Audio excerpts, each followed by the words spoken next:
The coffee was cold by the time it hit Garrett Sullivan's chest, but the humiliation burned hot enough to sear through 2 years of carefully constructed invisibility.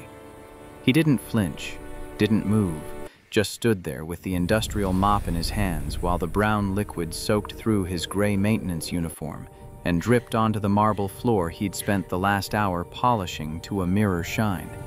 Victoria Crane didn't bother looking up from her phone. Her manicured fingers kept scrolling, dismissing him with the same casual contempt she'd shown every morning for 23 months. "You missed a spot, and get someone to clean this up. I need another coffee." The words hung in the air like stale cigarette smoke. Garrett watched the back of her head, the perfectly styled blonde hair that cost more than his monthly rent, the designer suit that screamed power and privilege. 2 years, 730 days of being nobody. 730 days of choosing this exact life, this exact humiliation, because the alternative was worse. "Yes, ma'am." His voice came out flat, mechanical, the voice of a man who'd learned to swallow his pride so many times the reflex had become automatic. He bent down, started mopping again. The same floor, the same stain, the same suffocating silence that followed him like a shadow through every corridor of Sterling Private Aviation. The facility occupied the top 3 floors of Chicago's most exclusive airport complex, a glass and steel monument to wealth that catered to people who considered commercial first class an insult. Private jets for billionaires, charter flights for celebrities who couldn't be bothered with TSA lines, a rooftop runway that cost more than most neighborhoods combined. Garrett knew every inch of it. Every corner where executives made deals worth millions while he emptied their trash cans 3 feet away. Every bathroom where pilots he'd once outranked took showers after transcontinental flights. Every window that overlooked the tarmac where aircraft worth more than small countries sat gleaming in the morning sun. Nobody saw him. That was the agreement he'd made with himself the day he took this job. Stay invisible. Stay quiet. Cash the check. Go home to Cole. His son was the only thing that mattered now. The only thing that had mattered since Sarah's funeral 3 years ago, when he'd stood beside a too small casket holding a 5-year-old boy who kept asking when Mommy was coming back. The only thing that mattered since the night he'd burned his flight suit in the backyard and sworn he'd never touch a cockpit again. Again. Marcus Webb's voice cut through his thoughts like a dull blade. The maintenance supervisor stood in the doorway of the supply closet, arms crossed over a chest that had gone soft with age but still carried the weight of 40 years working around aircraft. 62 years old, hands like leather from decades of turning wrenches and handling fuel lines, eyes that had seen everything aviation had to offer and most of what it could take away. Garrett looked up from the stained shirt he was changing into a fresh uniform. "It's fine, Marcus. That's the 3rd time this month Victoria's accidentally spilled coffee on you."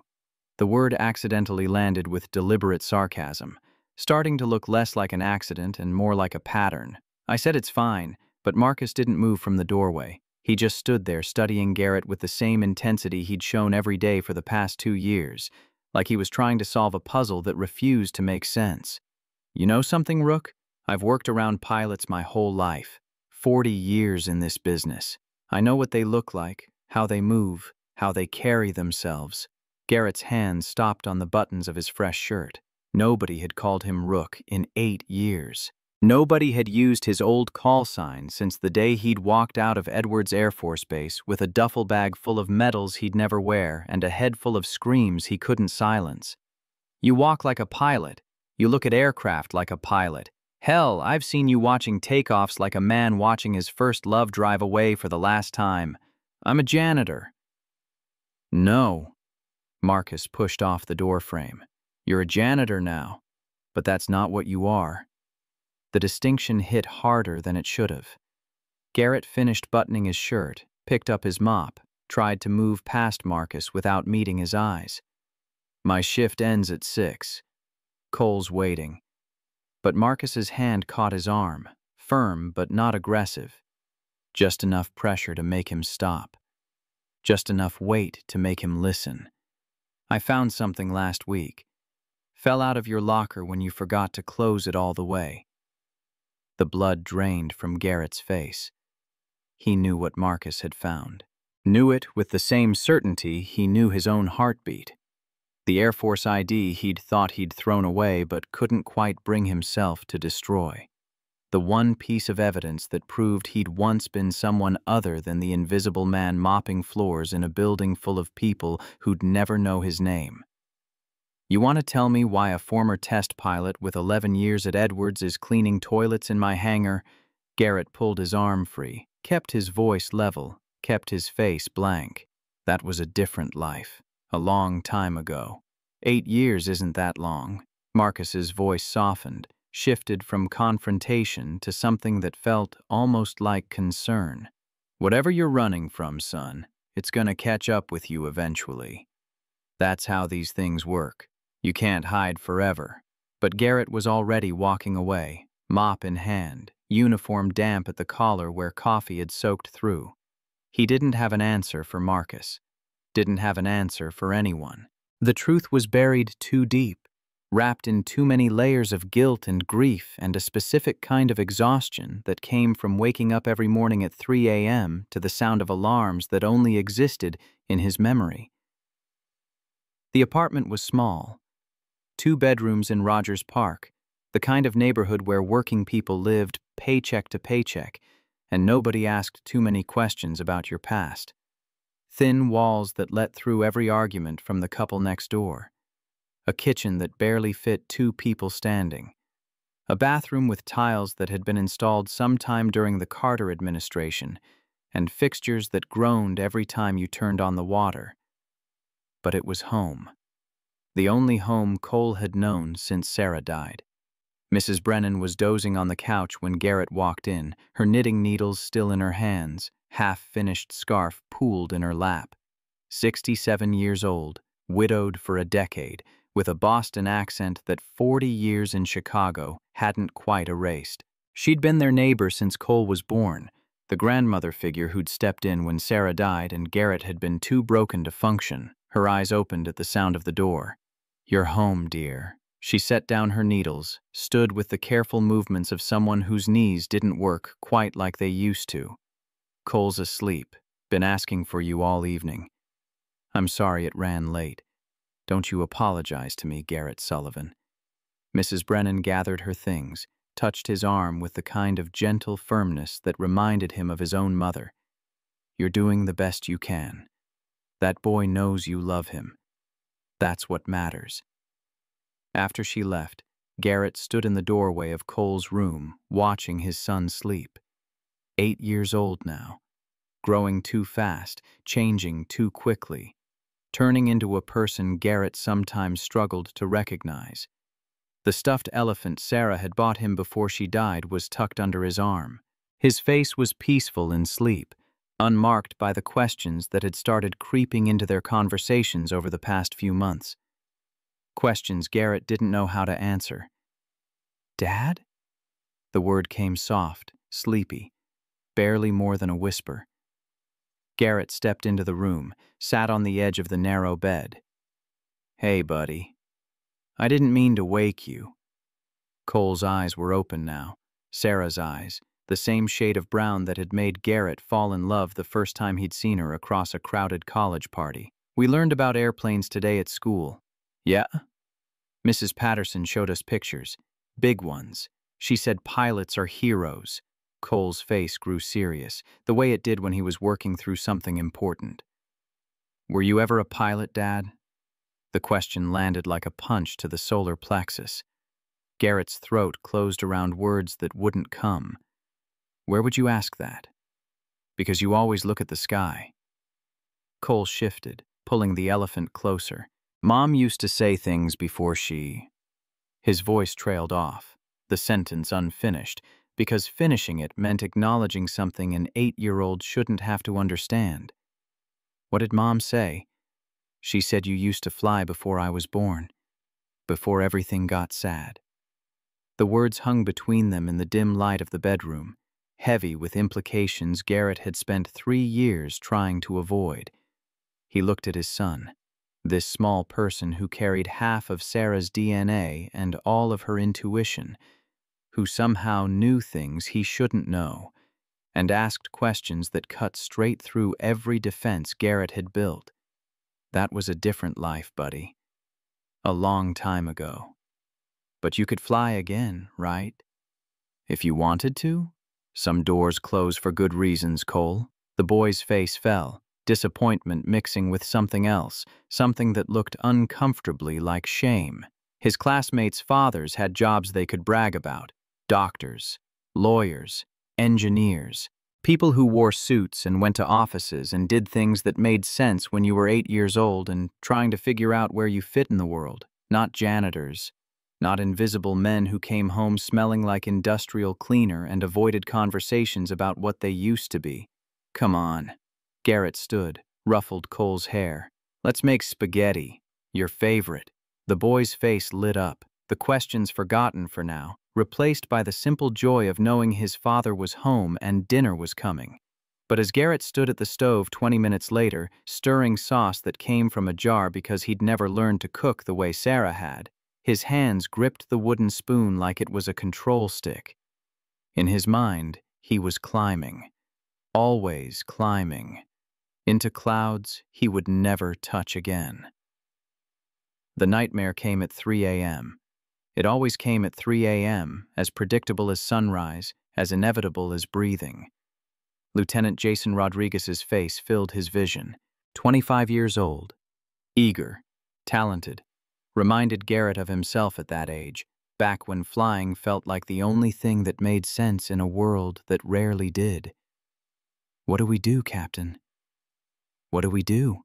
The alarm screaming, the aircraft spinning, the ground rushing up like a fist intent on crushing them both.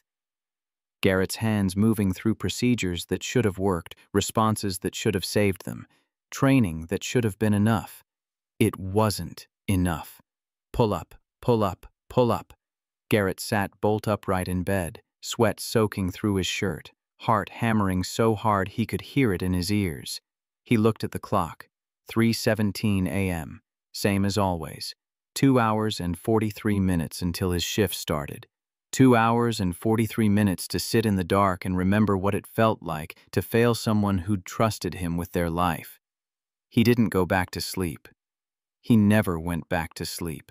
The call came at 6:15, just as Garrett was finishing the morning sweep of the executive corridor.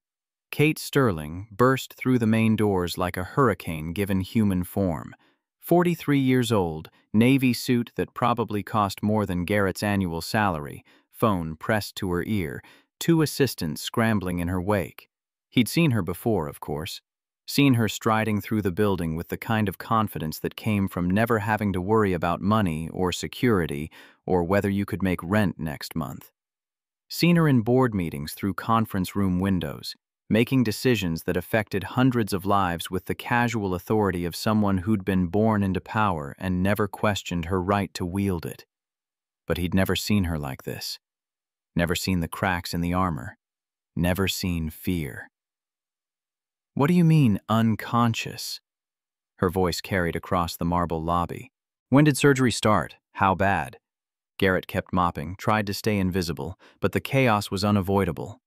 Victoria appeared, tablet in hand, already making calls. 2 more assistants materialized from offices, everyone moving with the frantic energy of an emergency they hadn't planned for. Get me a pilot. Kate ended her call, threw the phone at Victoria with barely controlled violence. Now! I need to be in Miami in 90 minutes. Garrett's hand stilled on the mop handle. Miami. 90 minutes. His mind automatically calculated the flight time, the aircraft they'd need, the procedures for emergency medical transport. No, he forced himself back to mopping. Not his problem, not his life anymore. Victoria's voice rose to a near shriek as she cycled through call after call. Captain Reynolds is in Seattle. Henderson's in New York. Martinez is on medical leave. I don't want excuses. Kate's composure was cracking, the Ice Queen facade melting under pressure. I want a pilot. My mother is dying. The words cut through the chaos like a blade. Garrett looked up despite himself, saw Kate Sterling's face for the first time as something other than an executive's mask. Saw the daughter underneath, the scared child facing something money and power couldn't fix. "Ma'am, there's a Category 2 hurricane approaching Florida." Victoria's face was pale. "Most pilots are refusing the flight. The weather, my mother is in surgery right now." Kate's voice broke. "If I don't get there." She turned away, pressed her hand against her mouth, the gesture so raw and human it felt obscene to witness. Garrett looked away, gave her privacy for grief she hadn't asked to display in public. Victoria made call after call, each one ending the same way. "Unavailable. Booked. Can't fly into Miami today. Sorry, the weather's too dangerous." The silence that followed felt final, terminal, the kind of silence that preceded surrender.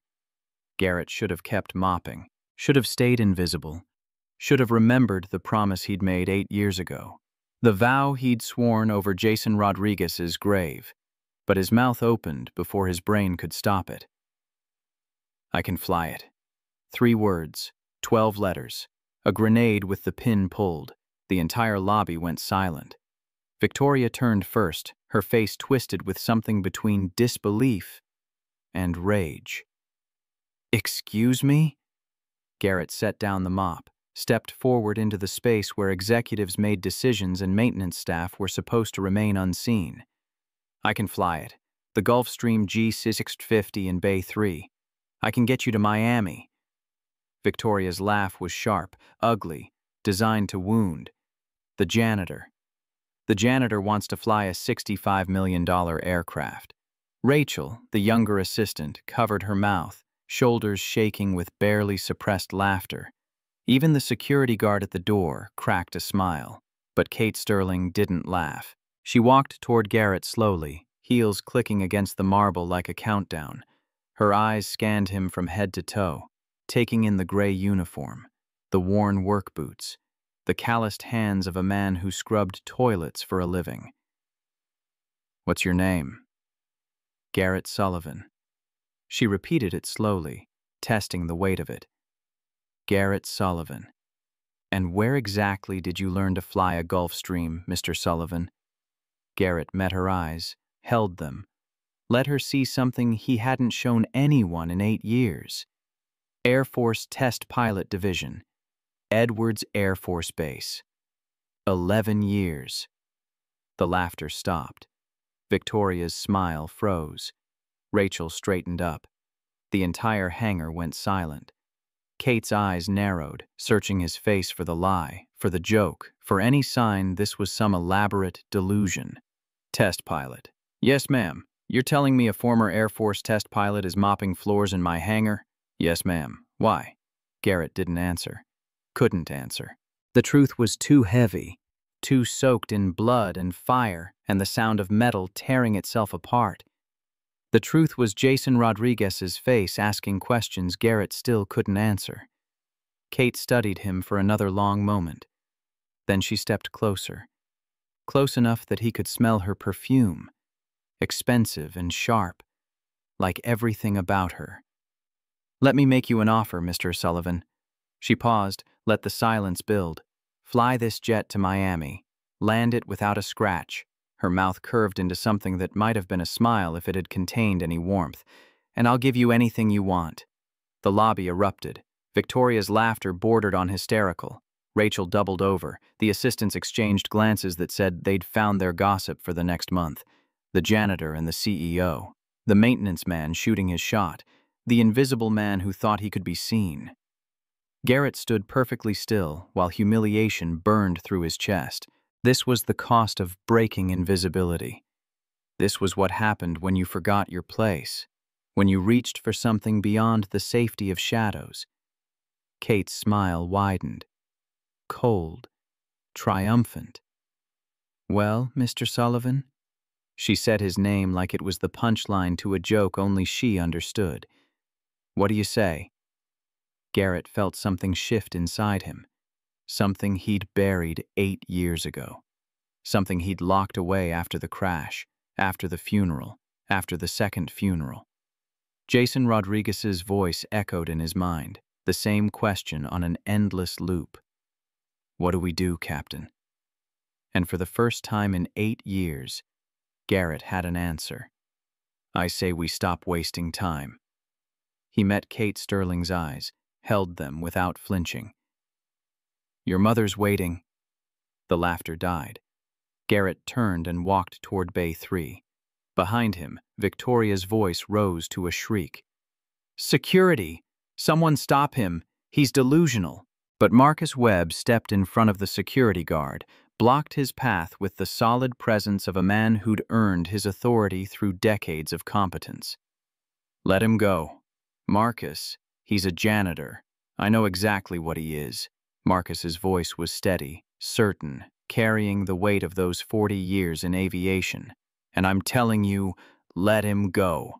Kate Sterling watched the exchange, her face unreadable. Then she made a decision. Get my bag. Victoria's jaw dropped. What? My overnight bag. Kate's voice cut through the chaos like a knife. Get it now. Ma'am, you can't seriously. That's an order.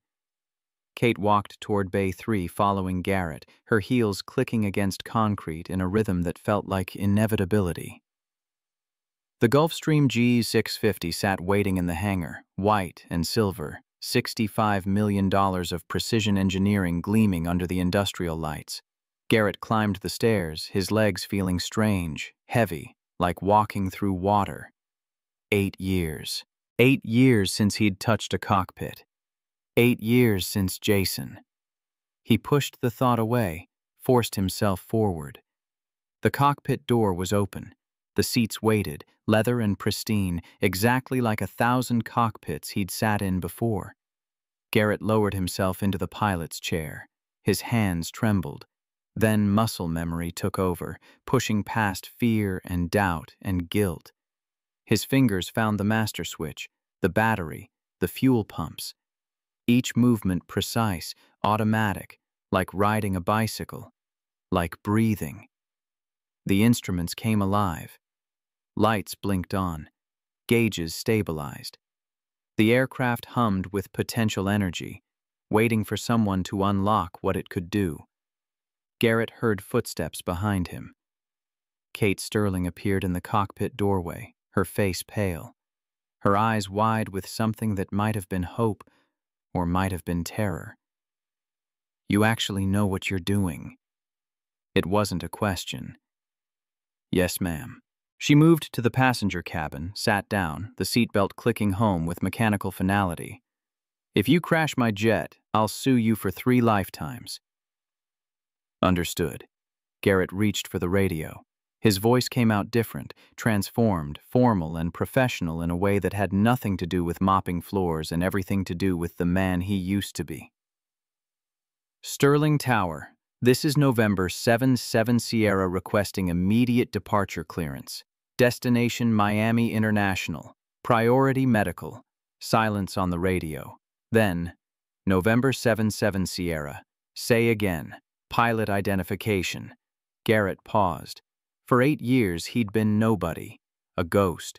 A shadow mopping floors in a building full of people who never saw him.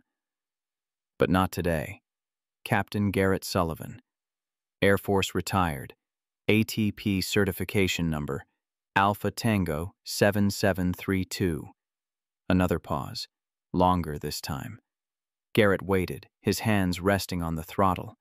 Behind him, Kate Sterling watched through the cockpit door. He could feel her eyes on his back, feel the weight of her judgment, her hope, her desperation. The radio crackled. November 7. 7. Sierra, you are cleared for immediate departure. Runway 27. Wind bearing 090 at 15 knots. Be advised, Miami is reporting deteriorating conditions. Recommend extreme caution. Roger Tower. Sierra rolling. Garrett pushed the throttle forward. The engines roared to life, the sound filling the cockpit, filling his chest, filling 8 years of silence with something that felt almost like coming home. The jet began to move. Victoria stood on the tarmac, phone in hand, mouth open in an expression that would have been funny if Garrett had any capacity left for humor. Marcus Webb watched from the hangar door, arms crossed, a small smile on his weathered face that said, "I knew it." The jet accelerated. Faster. Faster. Chicago blurred past the windows. Garrett pulled back on the yoke. The wheels left the ground. And for the first time in 8 years, Garrett Sullivan was flying. Chicago fell away beneath them. The lake stretched out silver and vast, morning sun turning its surface into hammered metal. The buildings shrank to toys. The highways became ribbons of light threading through a landscape that looked almost peaceful from 15,000 feet. Garrett leveled off at 12,000, set the heading for Miami, checked the instruments. Everything was perfect. His hands weren't shaking anymore. His breathing was steady. His mind was clear. This was where he belonged. He'd forgotten. Or maybe he'd forced himself to forget. "Captain Sullivan."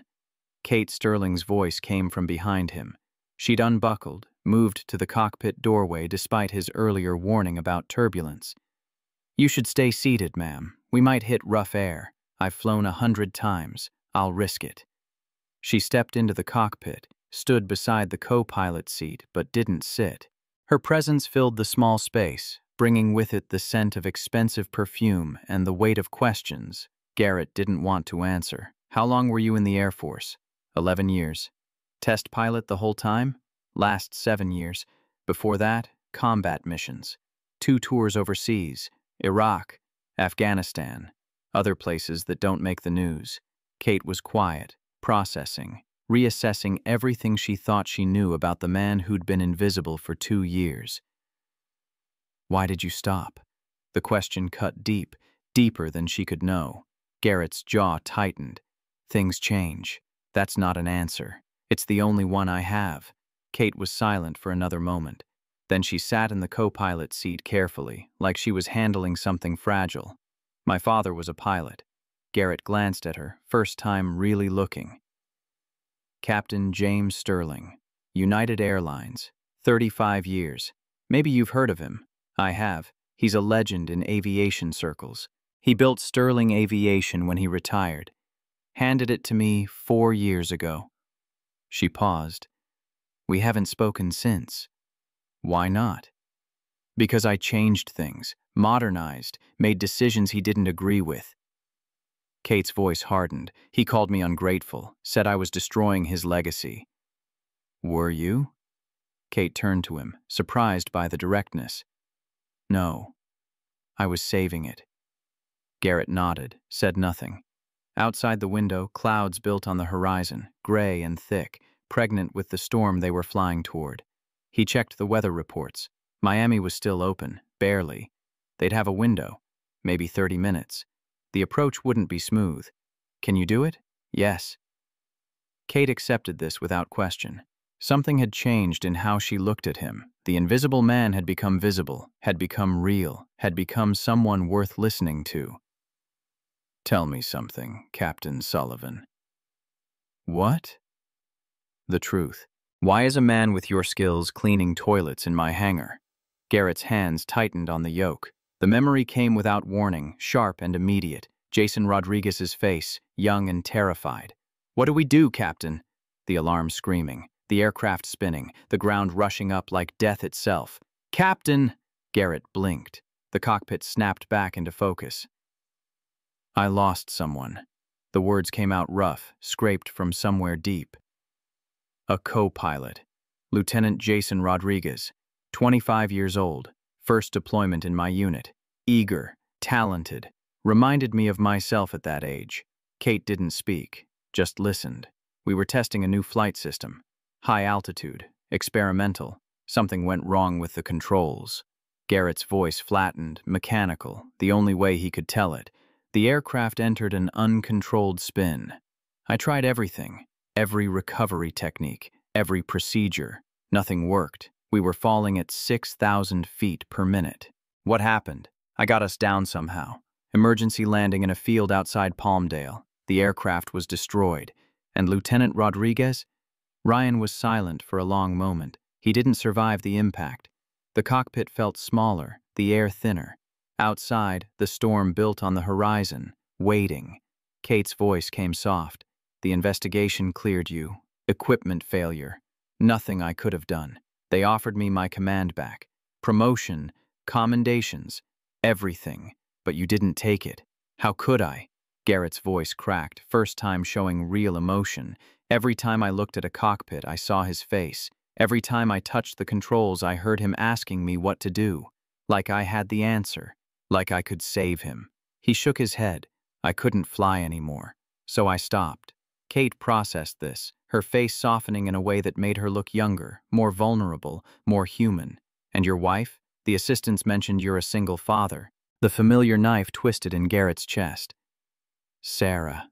Just her name hurt. We met in college. She was a teacher, 2nd grade. Loved kids more than anything.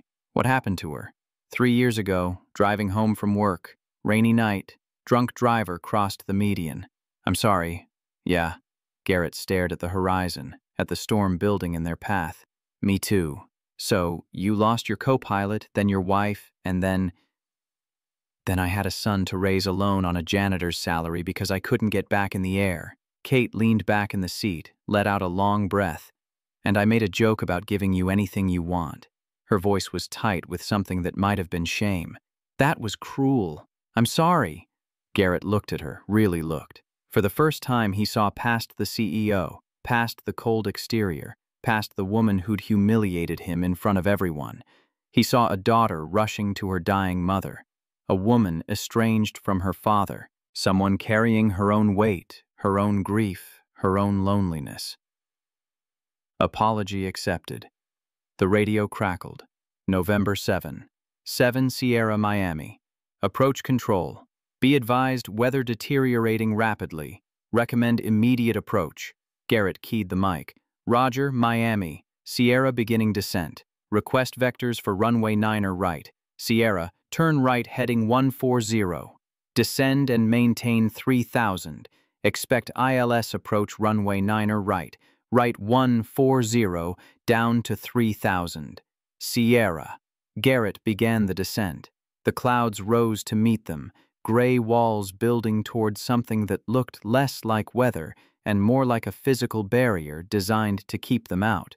Kate returned to the passenger cabin without being told, buckled in, her face set in an expression that tried for confidence but couldn't quite hide fear.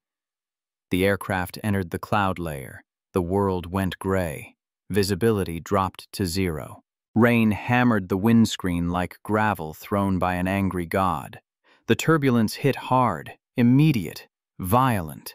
The Gulf Stream shuddered, warning lights flickering, the frame groaning under stress. Garrett's hands moved constantly, making corrections, adjustments, fighting the wind that wanted to push them off course.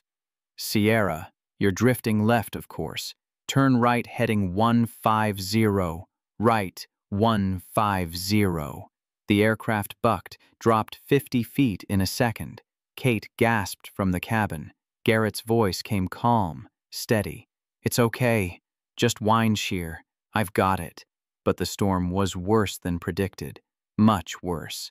The wind gusted to 42 knots crosswind, well above the aircraft's certified limits. Visibility stayed at 0.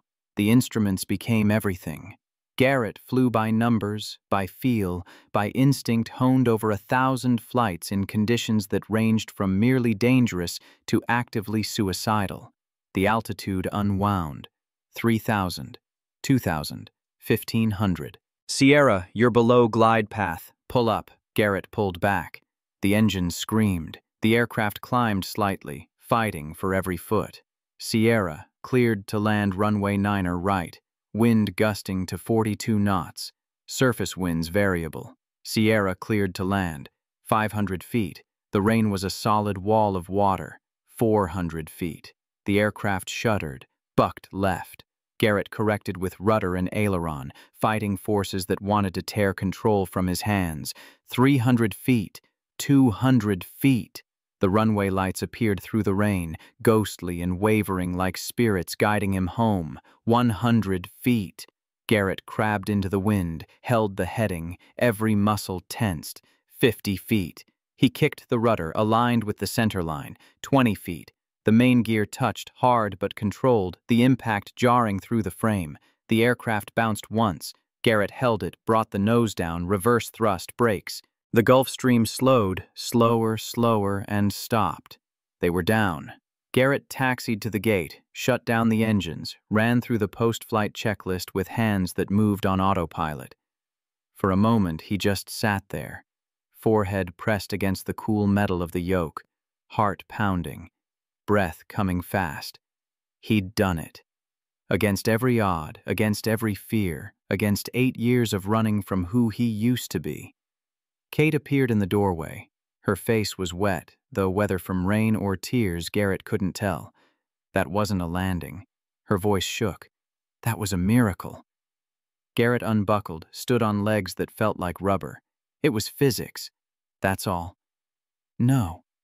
Kate stepped closer. That was something else. I've flown with dozens of pilots, elite ones, the best in the business.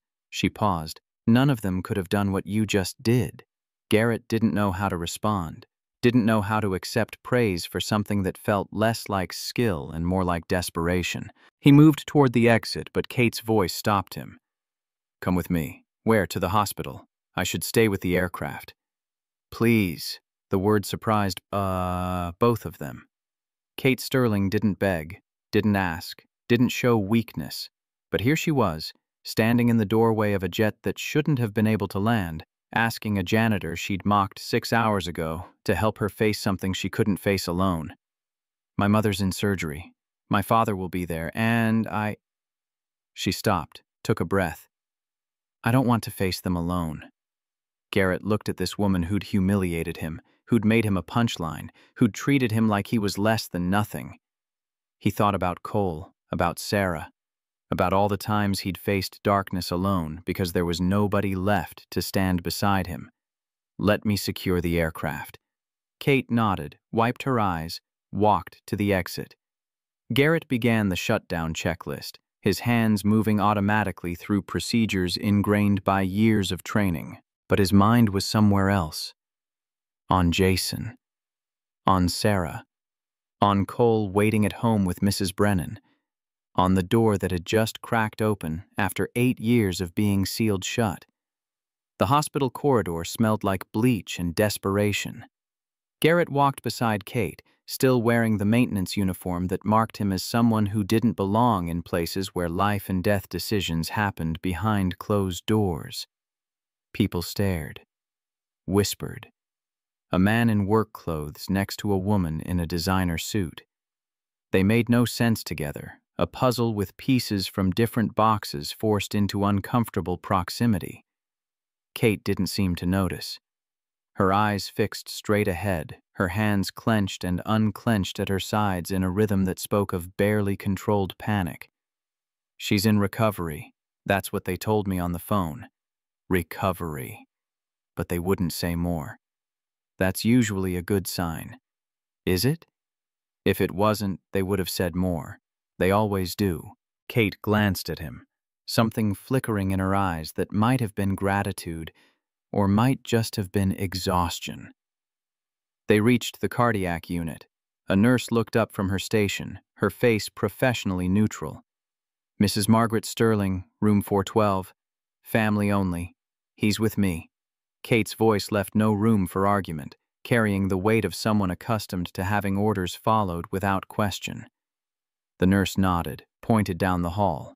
Room 412 was at the end, the door half open, voices drifting out. Kate stopped so abruptly Garrett nearly walked into her. Her whole body went rigid, muscles locking up like someone had hit a switch. What's wrong? My father. Her voice was barely a whisper. I can hear him. Garrett listened. A man's voice, deep and commanding, talking to someone about medications and procedures. The tone was familiar, the cadence of someone who'd spent decades giving orders and having them obeyed. You haven't seen him in 4 years, no. He's probably scared too. Kate turned to him, her eyes wet. You don't know my father. James Sterling doesn't get scared. He gets angry. Same thing sometimes. She stared at him for a long moment, processing something. Then she pushed open the door. The room was small, white walls and monitors beeping in mechanical harmony. Margaret Sterling lay in the bed, pale but breathing, tubes connecting her to machines that tracked every heartbeat. Standing beside her, back to the door, was a tall man with silver hair and shoulders like a linebacker gone slightly soft with age. He turned at the sound. James Sterling had his daughter's eyes, blue and sharp as broken glass, the kind of eyes that assessed and categorized and made judgments in the time it took most people to blink. Kate. Dad. The word hung between them, heavy with 4 years of silence, 4 years of hurt, 4 years of words that couldn't be taken back no matter how much either of them might wish otherwise. James's gaze shifted to Garrett, scanned him head to toe, taking in the uniform, the work boots, the calloused hands. "Who the hell is this?" "This is Captain Garrett Sullivan." Kate's voice was steady now, finding strength in formality. "He flew me here." "Captain," James's eyebrows rose, the skepticism clear. "In that outfit? It's a long story. I'm sure it is." James turned back to his wife, dismissed Garrett like he was furniture, something to be noted and then ignored. Kate moved to her mother's bedside, took her hand with a gentleness that didn't match the steel in her spine. "How is she?" "Surgery went well. 4 bypasses. She'll need months of recovery." James's voice was clipped, medical, but underneath the professional tone lurked something raw. "But she'll live, thank God." God had nothing to do with it. The surgeon did. Kate closed her eyes, fighting for control, fighting not to break. "I'm glad she's okay, Dad."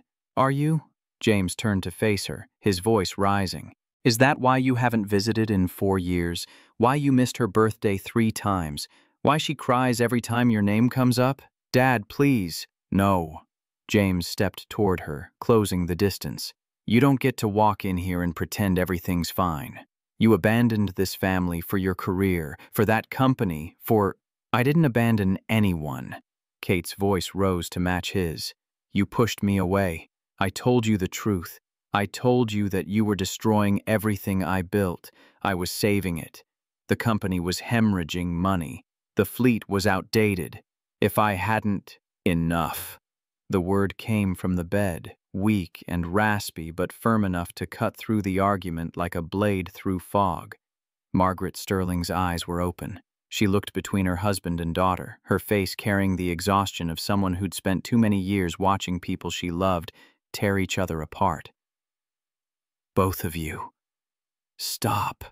Kate dropped to her knees beside the bed, her composure finally shattering. "Mom, I'm so sorry. I should have—" "Hush." Margaret's hand found her daughter's cheek. "You're here now. That's what matters."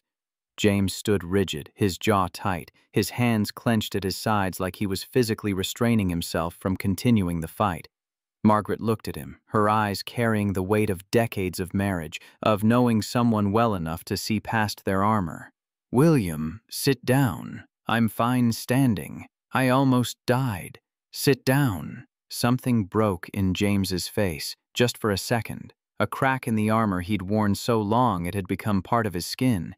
He pulled a chair beside the bed, sat heavily like a man who'd been carrying too much weight for too long, and had finally found a place to set it down.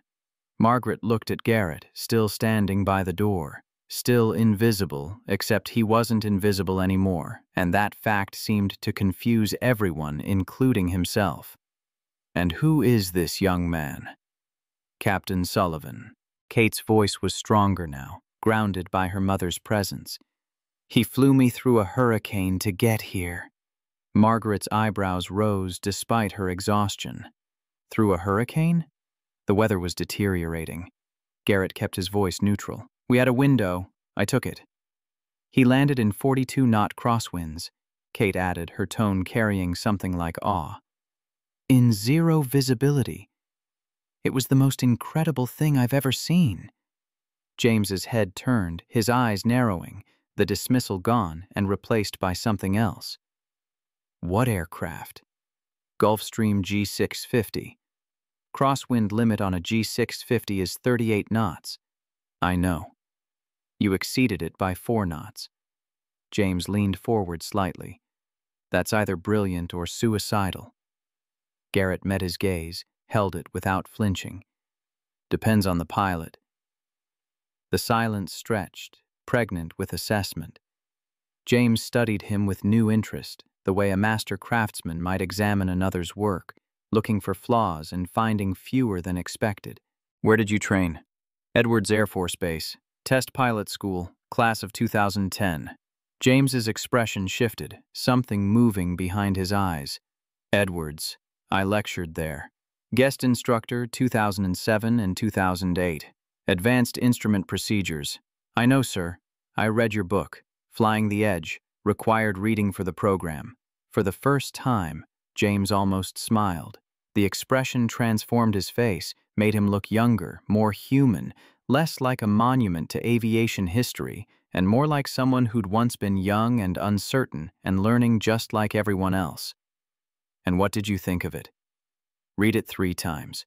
The chapter on crosswind techniques saved my life more than once. James leaned back in his chair, his whole demeanor changed.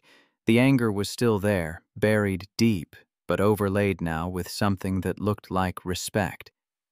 And now, you're flying my daughter around in a janitor's uniform. It's complicated. I imagine it is. James's voice carried a weight that suggested he understood complicated in ways most people never would.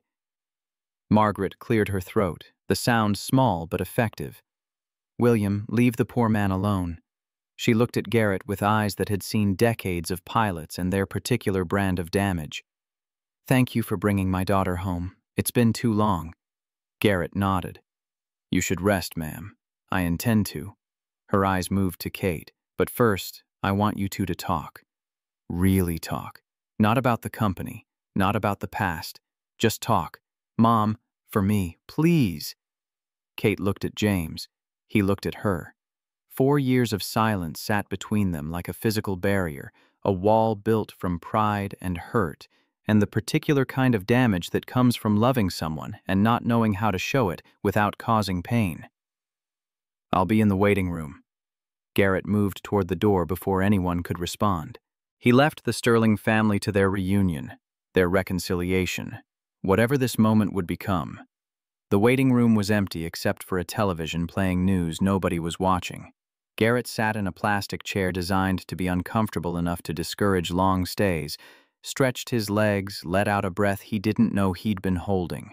His phone buzzed. Text from Mrs. Brennan. Cole asking when you'll be home. Everything okay? Garrett typed back.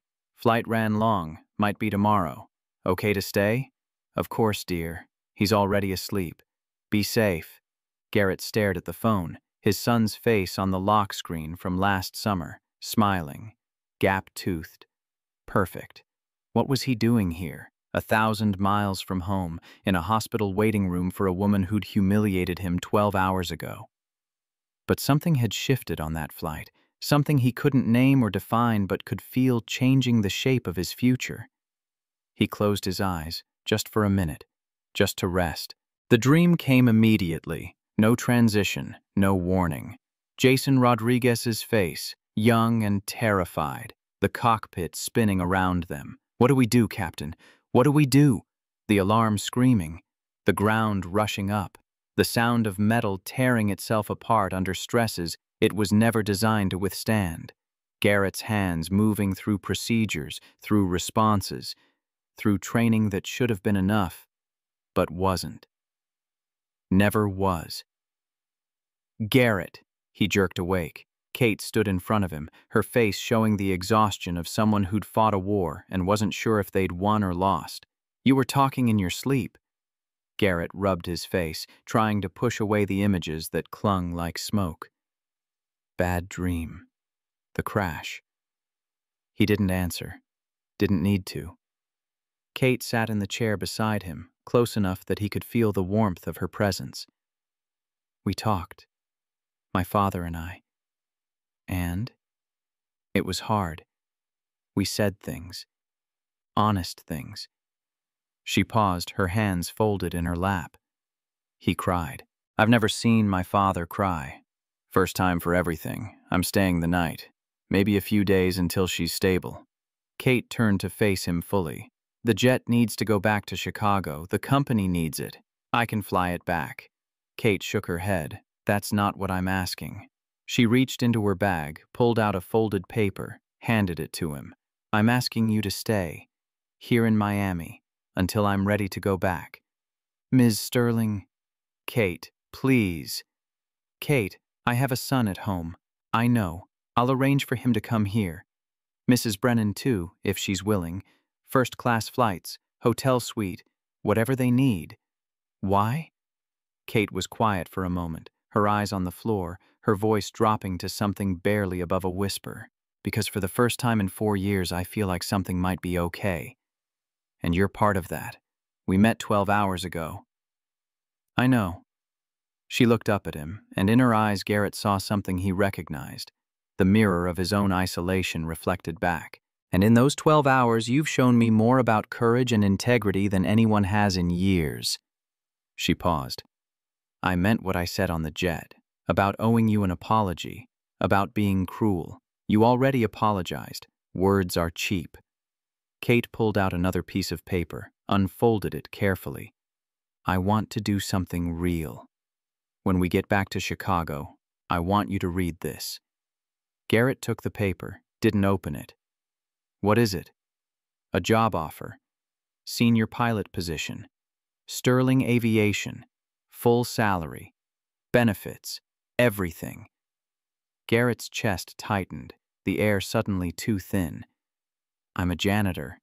You're a test pilot who's been hiding for 8 years. There's a difference. I can't fly anymore. You flew today. That was different. How? Garrett looked at the paper in his hands, felt its weight, heavier than it should have been. When I quit, I made a promise to myself. No more cockpits, no more risking leaving Cole alone, and mopping floors is safer. It doesn't kill people. The words came out harsher than he intended, carrying 8 years of guilt compressed into 4 syllables. Kate's voice softened. Garrett, what happened to Lieutenant Rodriguez wasn't your fault. Everyone keeps saying that. Because it's true, then why does it feel like a lie? The question hung between them, raw and honest and unanswered. Kate didn't have a response. Nobody ever did. The silence stretched until Garrett stood, needing movement, needing distance from conversations that cut too close to bone. I should find a hotel, stay at my father's place. Kate stood too. He offered, wants to talk to you about Edwards, about flying. She paused, about what it takes to come back from losing someone in the air. Garrett went still. Your father lost someone, his co-pilot, 1987, engine fire over the Pacific, David Hansen. Kate's voice dropped. They'd been flying together for 15 years. Dad didn't fly for 2 years after that. Then he came back. Flew for another 25 years without a single incident. How? He said he realized something. That David wouldn't want him to stop. That the best way to honor him was to keep flying. To be better. To save the lives David couldn't. Garrett looked at her, this woman he'd known for less than a day, who somehow understood things about him that he'd never told anyone. One night. I'll stay one night. Kate smiled, small and genuine, the first real smile he'd seen from her. One night. James Sterling's house was a sprawling ranch on the outskirts of Miami, white walls and tile floors and aviation memorabilia covering every available surface. Garrett stood in the guest room looking at framed photographs. James in his United uniform shaking hands with presidents. James beside aircraft from every era of commercial aviation. James receiving awards and commendations and honors that spoke to a life spent mastering something most people only dreamed about. A knock on the door. Come in. James entered, changed out of his suit into a polo shirt and khakis, looking almost human without the armor of formal clothes. Getting settled? Yes, sir. Thank you for this. Drop the sir. You're not in the military anymore. James moved to the window, looked out at the darkness. Kate told me about your co-pilot, Lieutenant Rodriguez. Garrett tensed, every muscle locking up in anticipation of questions he didn't want to answer. I told her about David. James continued, still looking out the window. 1987. Seems like yesterday some days. Other days feels like a different lifetime. How did you get past it? James turned, his expression unreadable. Who says I got past it? Garrett waited. I didn't get past it. I got through it. There's a difference. I don't understand. Past means it's over. Done. Behind you. James walked to a framed photo on the desk, two men in pilot uniforms with arms around each other's shoulders. Through means you carry it with you. Every flight, every takeoff, every landing. Doesn't that make it worse? No. It makes it meaningful.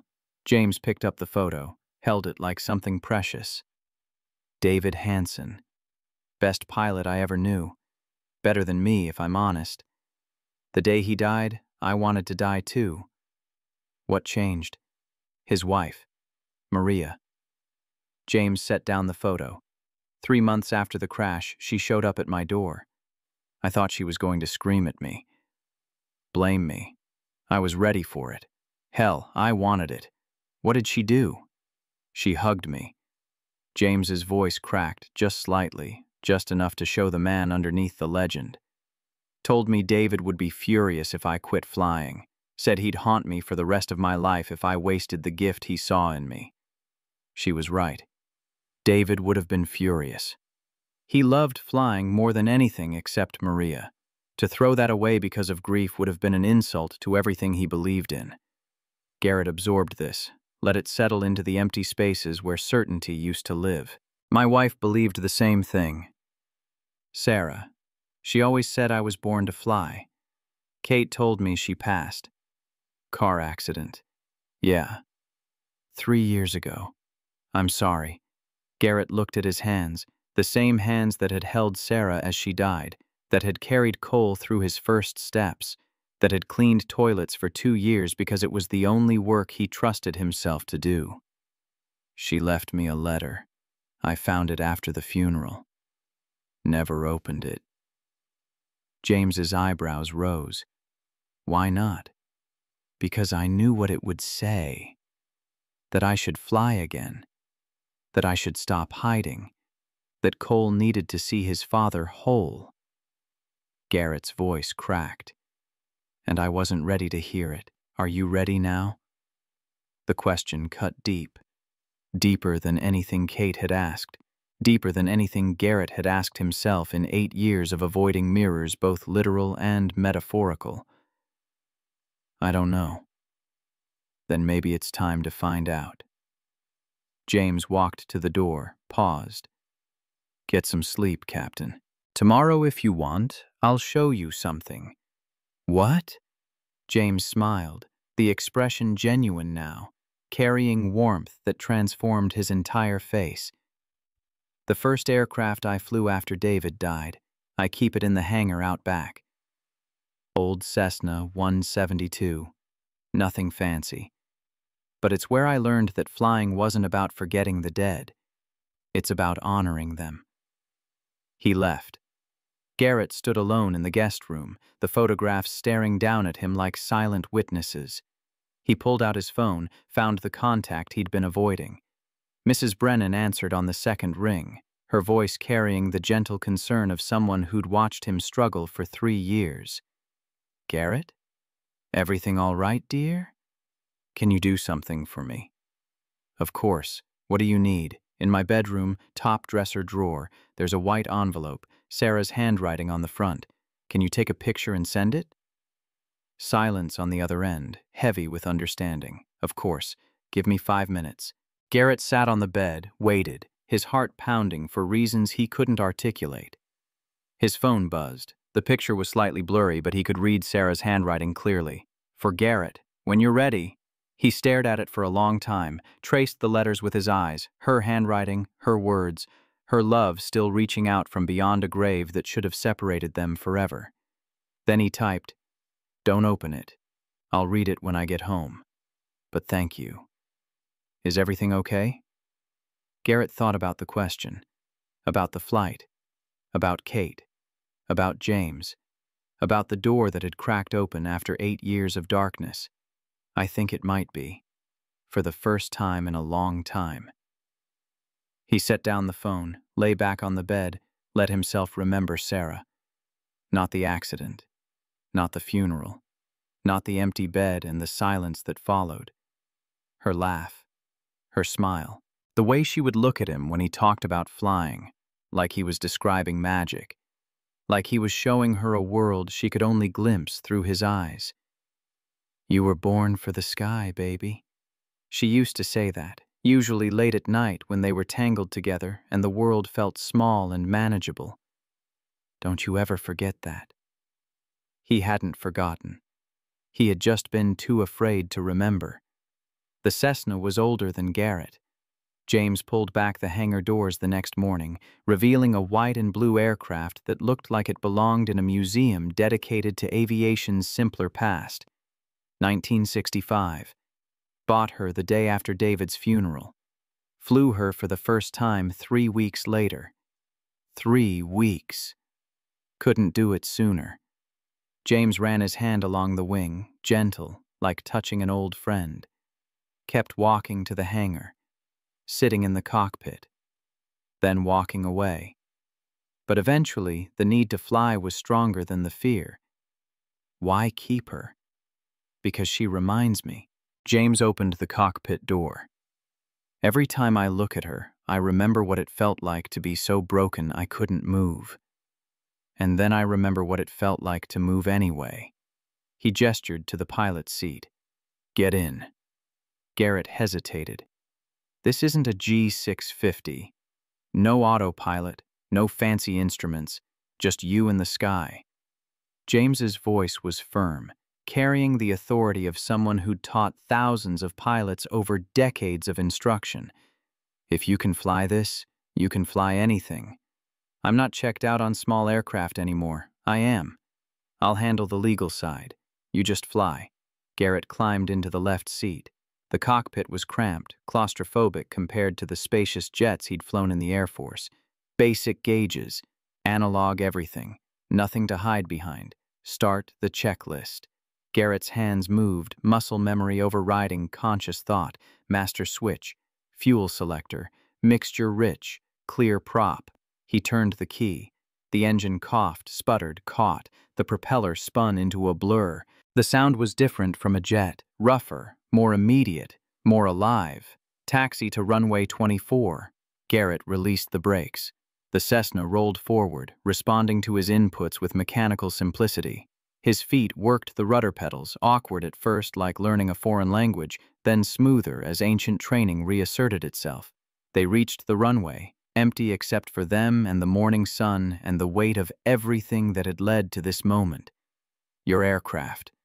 Garrett pushed the throttle forward. The engine roared, a small roar, nothing like the scream of military jets, but real and honest and enough. The Cessna accelerated. 50 knots. 60. 70. Garrett pulled back on the yoke. The wheels left the ground. Everything changed. The noise fell away. The weight lifted. The horizon stretched infinite in every direction, unmarked by the constraints of roads or buildings or the limitations people accepted as inevitable. Garrett climbed. 500 feet. 1,000. 1,500. Below them, Miami spread out in morning light, the ocean glittering like scattered diamonds, the Everglades stretching green and endless toward a vanishing point that might have been the edge of the world. "How does it feel?" Garrett couldn't answer.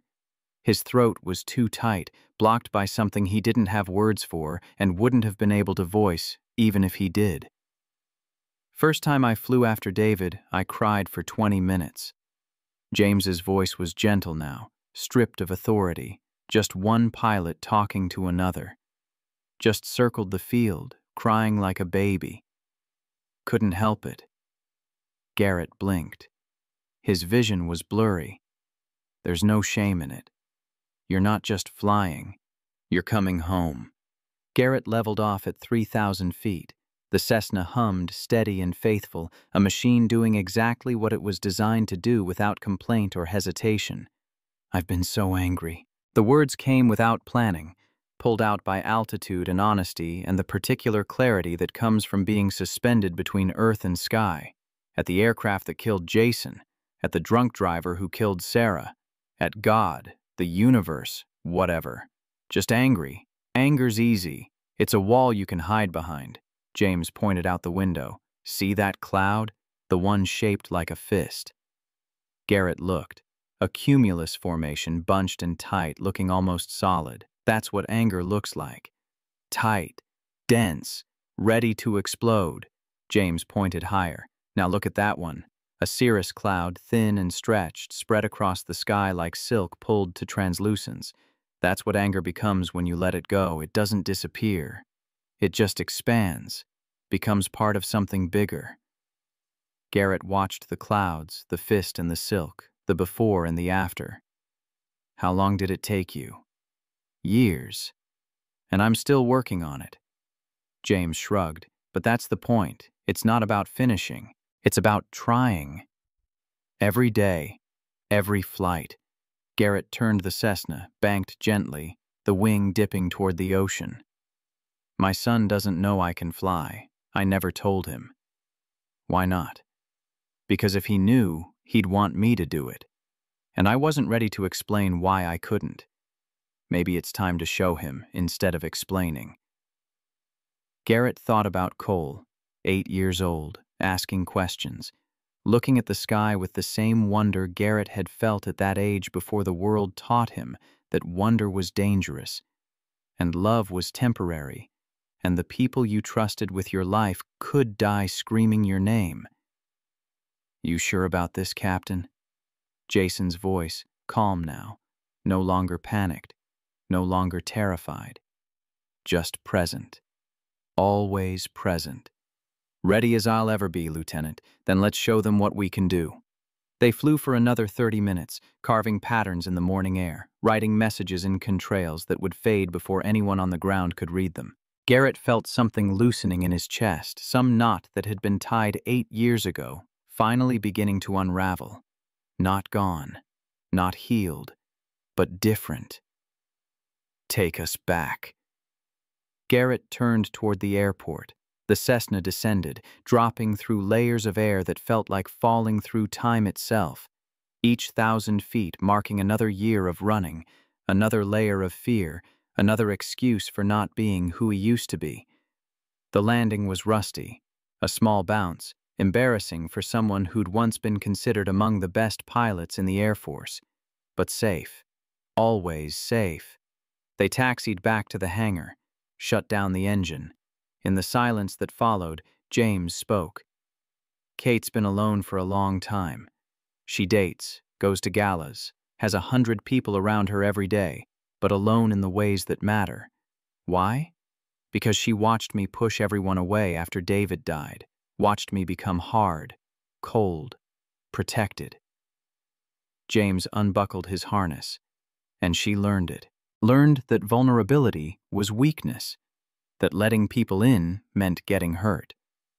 He climbed out of the aircraft, looked back at Garrett. But today, she let you in.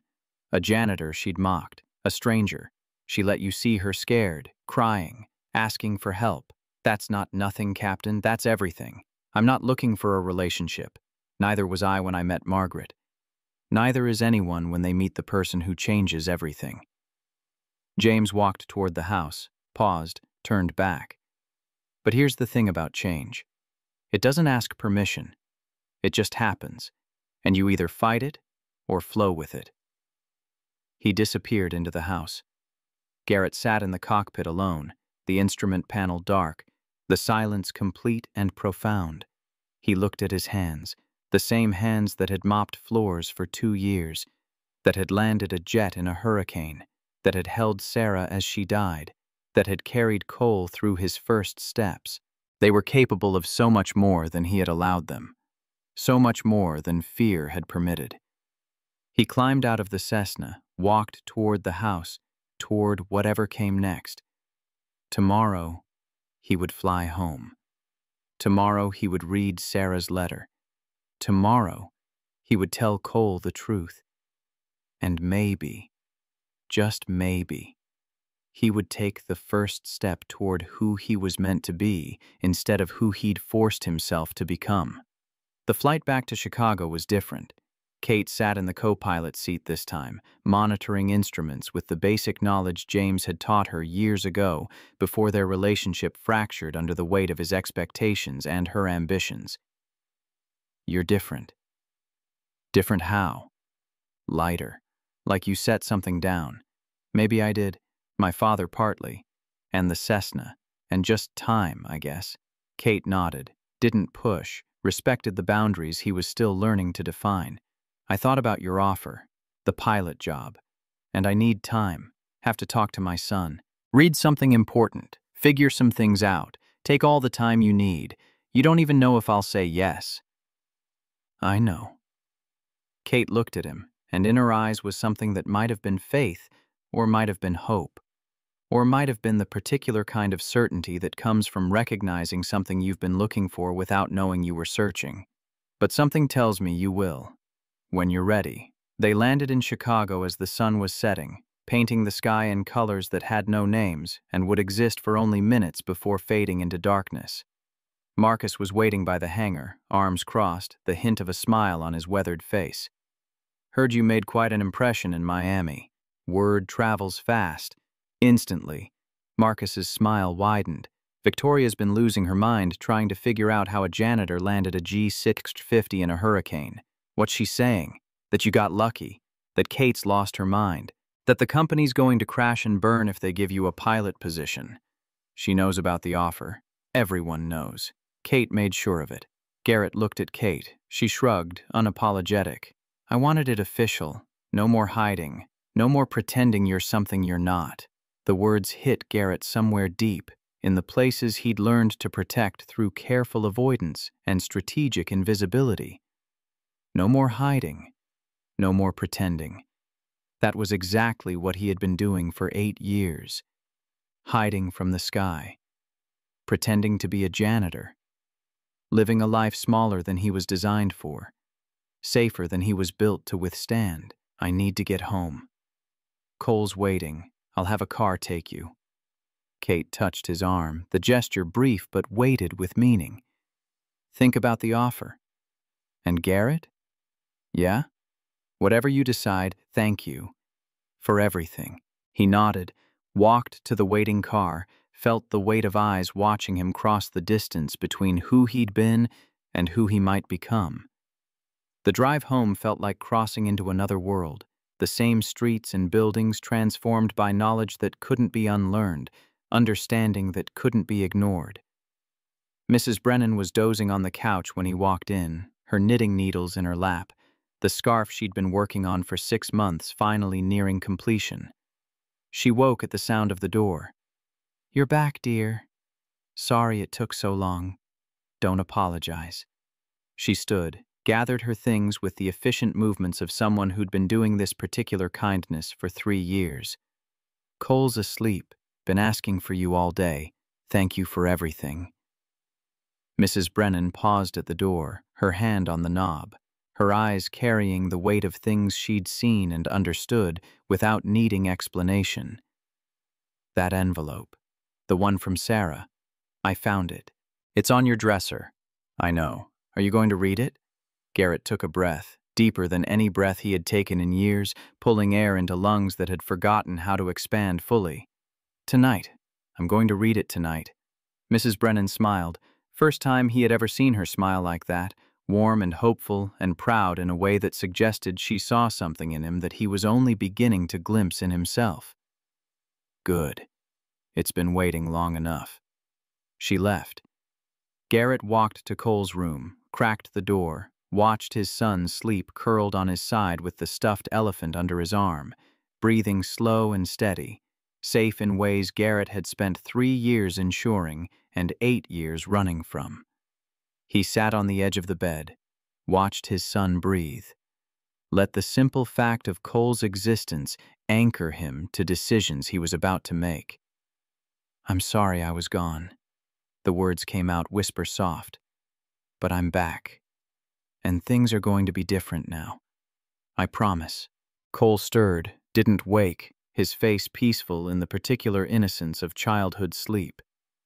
Garrett kissed his forehead, stood, walked to his bedroom with steps that felt heavier than they should, weighted by anticipation and fear and the particular dread that comes from opening doors you've kept locked for years.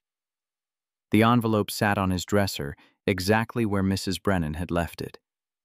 White. Sarah's handwriting clear and unmistakable. For Garrett. When you're ready. His hands shook as he picked it up. 3 years. 1,095 days since Sarah died. 1,095 days of carrying this letter like a talisman, like a grenade, like a message from a future that might save him or destroy him, depending on whether he had the courage to read it. He opened it. 3 pages. Her handwriting neat and clear, achingly familiar, so present he could almost hear her voice speaking the words as his eyes moved across them. My love, if you're reading this, it means 2 things. First, that something has happened to me. Second, that you're finally ready to hear what I've been wanting to tell you for years. Garrett's vision blurred. He wiped his eyes, kept reading. I know you stopped flying because of Jason. I know you blame yourself, even though everyone says it wasn't your fault. And I know that no matter what I say, you'll carry that weight until you decide to set it down.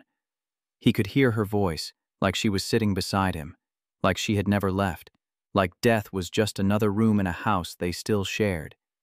But here's what I need you to understand. You are not your worst moment. You are not the crash. You are not the failure. His throat tightened. You are the man who held me when I cried. The man who stayed up all night with Cole when he was sick. The man who works a job he hates just to keep us safe. Tears fell onto the paper. He didn't wipe them away. You are brave. You are strong. You are exactly the man I fell in love with. And one day, when you're ready, I need you to fly again. Not for me. For Cole. He needs to see his father whole. He needs to know that mistakes don't define us, that failure isn't final, that courage isn't the absence of fear. It's moving forward anyway. Garrett had to stop, had to breathe. The words were too heavy, too true, too exactly what he needed to hear and had been too afraid to face. I wish I could be there when you get back in the cockpit. I wish I could see your face when you remember who you really are. But if I can't, I need you to know this. I am so proud of you, not for what you achieve, but for who you are. For the man who keeps trying even when it hurts. For the father who loves our son more than anything. For the pilot who will fly again when the time is right. His hands were shaking so hard he could barely hold the paper. He read it again, and again, and a third time. By the second reading, the tears had slowed. By the third, he understood what she had been trying to tell him across the barrier of death and time and 3 years of grieving. He wasn't broken. He had never been broken. He had just been waiting. There was a postscript at the bottom, almost missed. P.S. When you tell Cole about your flying days, tell him I knew you'd find your way back. Tell him his daddy is a hero, not because he never falls, but because he always gets back up. Garrett set down the letter, walked back to Cole's room, sat beside his son's bed. Cole. He shook him gently. Wake up, buddy. Cole's eyes fluttered open, confused and sleepy. Dad? You're home. I'm home. And I have to tell you something. Cole sat up, rubbed his eyes with small fists. What? Garrett took a breath, deeper than any breath he had taken in his life, pulling in air that tasted like possibility and tasted like courage and tasted like truth. I used to be a pilot, a long time ago, before you were born. I flew jets, big ones, fast ones. Cole's eyes went wide, sleep forgotten. Really? Really. But something bad happened and I stopped flying. I was scared. Scared of what? Of flying again. Of losing people I love. Garrett's voice cracked, but he pushed through. Of not being there for you. Cole was quiet, processing. his 8-year-old mind working through implications that most adults spent lifetimes avoiding. "But you flew to Miami," Mrs. Brennan told me. "You flew a big plane in a storm." "I did." "So you're not scared anymore?" Garrett considered the question, really considered it, gave his son the truth instead of the comfort. "I'm still scared, but I'm going to try anyway." Cole smiled, that gap-toothed grin that looked so much like Sarah it made Garrett's heart ache. "Mom said you would." Garrett's heart stopped. "What?" "Before she went to heaven." Cole's voice was matter-of-fact, accepting death with the pragmatism of children who haven't learned that some things are supposed to be permanent. "She told me that you used to fly, that one day you'd fly again. She said I should be proud of you when it happened." Garrett pulled his son close, held him tight, let the weight of Sarah's love wrap around them both like a blanket woven from hope and sacrifice, and the particular magic that comes from being known completely by another person. "Are you proud of me?" "Yeah, Dad." Cole's arms wrapped around his neck. "I'm super proud." They stayed like that for a long time, father and son, holding on to each other in the darkness, anchoring each other against futures neither could predict and pasts neither could change. When Garrett finally let go, something had shifted inside him. Some weight he had carried for 8 years not gone but transformed, transmuted from lead into something that might one day become gold. "Go back to sleep, buddy. Will you fly again?" "For real?" Garrett looked at his son, at Sarah's eyes in that small face, at the trust and hope and certainty that children carry before the world teaches them to doubt. "Yeah, I think I will." Cole smiled, lay back down, was asleep within seconds. Garrett walked to the window, looked up at the sky, at the stars flying past, millions of them, each one a destination he might someday reach if he found the courage to try. He pulled out his phone, found Kate's number, typed one word. "Yes." 3 dots appeared. Then, "I knew you would. See you Monday, Captain Sullivan." Garrett smiled, first real smile in longer than he could remember, first smile that felt like it came from somewhere deeper than politeness or obligation. He was going to fly again. And this time, nothing would stop him. The final 2 weeks before Dubai disappeared in a blur of training that pushed Garrett past every limit he thought he had. Commander Wright designed sequences that would have broken most pilots, precision maneuvers at altitudes where margin for error existed only in theory, vertical climbs that tested the aircraft's structural integrity, approaches at angles that seemed to defy physics until they didn't. But the real challenge came on a Tuesday morning when Kate called him to her office with an expression that suggested she was about to ask for something impossible. "There's a finale." She pulled up a video on her tablet, the footage grainy and dated. "My father designed it in 1986. No one's flown it since he retired." Garrett watched the screen. A younger James Sterling at the controls executing a maneuver that looked like it belonged in a fever dream rather than actual aviation. The aircraft spiraled upward in an ever-tightening corkscrew, climbing and rotating simultaneously until it reached an apex where it seemed to hang motionless, suspended between earth and sky like a magic trick, before pivoting into a controlled descent that required timing measured in fractions of seconds. "That's impossible." Kate's smile was small, knowing. "My father did it 237 times over 20 years, never failed once. Never even came close to failing. And you want me to do it, I want you to try." Kate set down the tablet. "It's called the Sterling Spiral. If you can execute it in Dubai, in front of 50,000 people and 200 million viewers, it won't just be a demonstration. It'll be legend."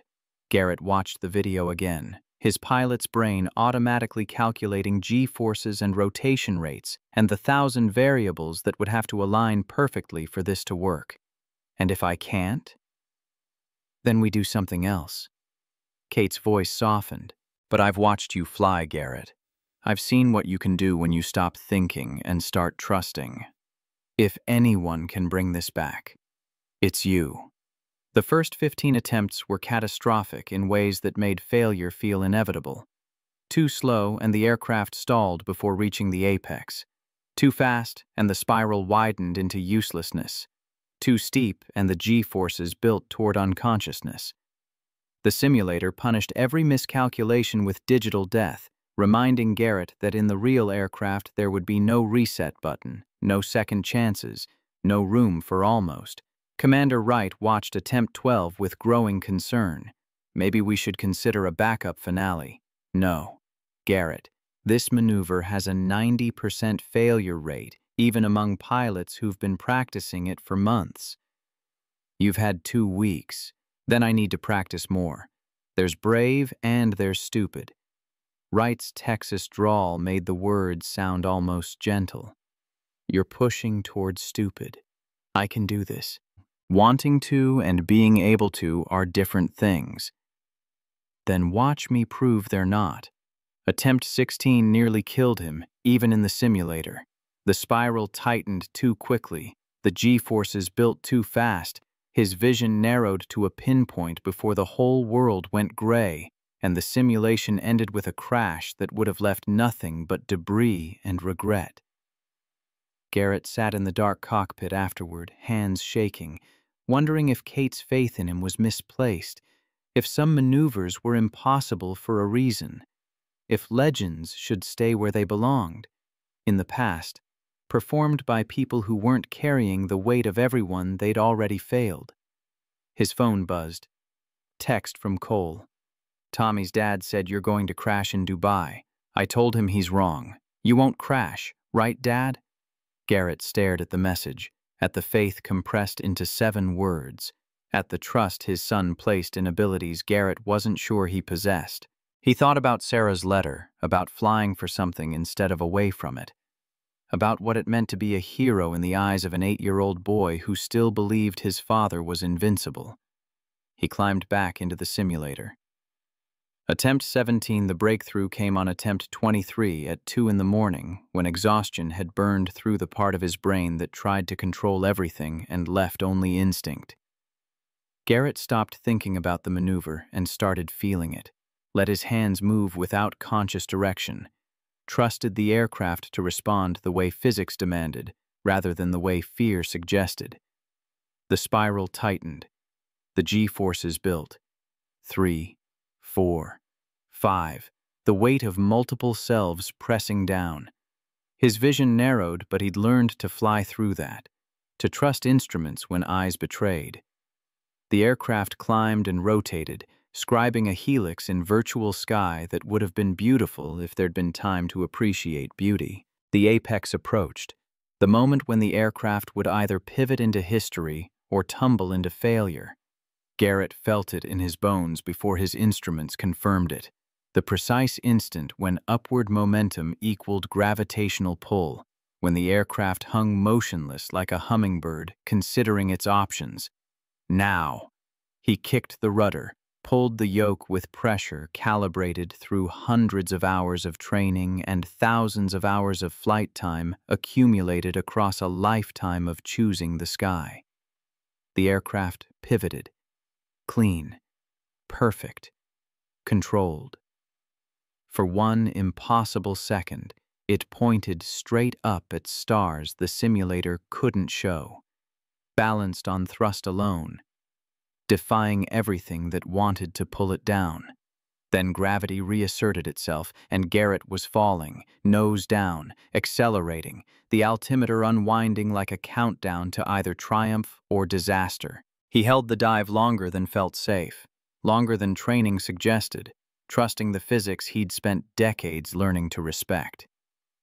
At the last possible moment, he pulled back. The aircraft leveled. The simulation stabilized. The maneuver was complete. Commander Wright's voice came through the headset after a silence that felt like judgment. Time: 4 minutes, 8 seconds. All parameters within tolerance. Another pause. My God, Sullivan, you actually did it. Garrett didn't respond, couldn't respond. His hands were shaking too badly, and his throat was too tight with something that might have been relief, or might have been the realization that impossible was just another word for difficult until you did it. Again. What? I need to do it again. Make sure it wasn't Buck. He did it again, and again. 6 more times, each execution cleaner than the last, each pivot more precise, each recovery more controlled. By the 7th repetition, the maneuver felt less like fighting physics and more like dancing with it. A conversation between pilot and aircraft conducted in a language of thrust and drag, and the particular poetry that exists only in 3-dimensional space. When he finally climbed out of the simulator, Kate was waiting.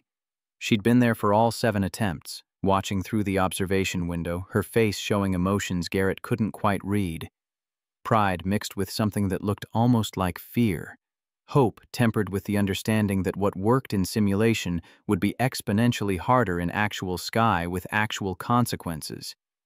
You did it. In a simulator. You did it 7 times in a row. Kate stepped closer. My father practiced for 3 months before he felt confident enough to try it in actual flight. You've had 2 weeks. Your father didn't have 8 years of guilt to work through. No. Kate's voice softened, but he had 2 years of it. And he said, the day he first executed the Sterling Spiral was the day he finally forgave himself for David's death. Like the maneuver proved something about skill versus circumstance, like perfection in the present could balance failure in the past. Garrett thought about Jason Rodriguez, about the voice in his head that had evolved from panic to pride, about whether redemption could be earned through executing a maneuver named after someone else's dead friend. Does it work? What? Forgiving yourself. Kate was quiet for a long moment. Ask me in Dubai. 2 days before departure, the call came from Cole's school. Garrett was in the middle of a practice session when his phone buzzed with the principal's number, and he knew before answering that something had gone wrong in ways that had nothing to do with aviation and everything to do with the particular cruelty of 8-year-old boys who measured worth through their father's occupations. Mr. Sullivan, we need you to come pick up Cole. There's been an incident. Is he hurt? He's been in a fight. The principal's voice carried the careful neutrality of someone delivering bad news to a parent who might react unpredictably. The other boy has a bloody nose. Cole has some bruising around his eye. I'll be right there. The drive to the school felt longer than the flight to Miami. Every red light an eternity. Every mile weighted with the knowledge that his son had been hurt, and Garrett hadn't been there to prevent it. He found Cole sitting outside the principal's office, ice pack pressed against his left eye, expression defiant in a way that didn't quite hide the hurt underneath. What happened? Tommy said you're going to crash in Dubai. Cole's voice was tight, controlled, the voice of someone trying very hard not to cry. He said his dad read that you're a fake pilot, that you're just a janitor pretending to be something you're not. He said everyone knows you're going to fail. And what did you say?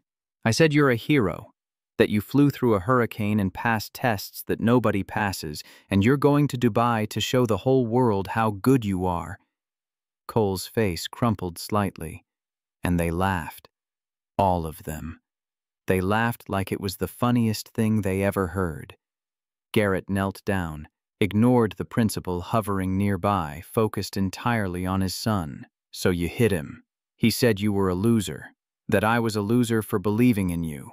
Cole pulled the ice pack away, revealing a bruise that was already darkening to purple. I couldn't let him say that, Dad. I couldn't. For a moment, Garrett couldn't speak, couldn't find words adequate to the weight of what his son had just said, to the faith compressed into violence, to the particular burden of being 8 years old and defending a father who'd spent 8 years hiding. He pulled Cole close, held him tight, let the school and the principal and the consequences wait while he dealt with something more important. You know what makes someone a hero, buddy? Cole shook his head against Garrett's chest. Not never falling. Heroes fall all the time. They fail and they mess up, and sometimes they look like losers to people who don't understand what it takes to keep trying. Garrett pulled back, looked his son in the eye.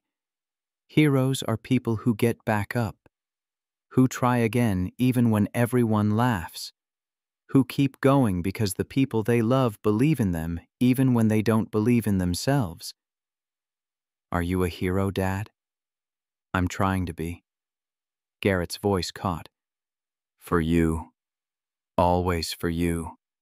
Cole hugged him again, fierce and tight, 8 years old and already understanding things about courage that most adults never learned. You won't crash in Dubai, right? I'll do everything I can not to. Promise? Garrett thought about the Sterling spiral, about the 90% failure rate, about 50,000 people watching and 200 million more on screens around the world. He thought about Jason Rodriguez and Sarah and every person who'd ever trusted him with something precious.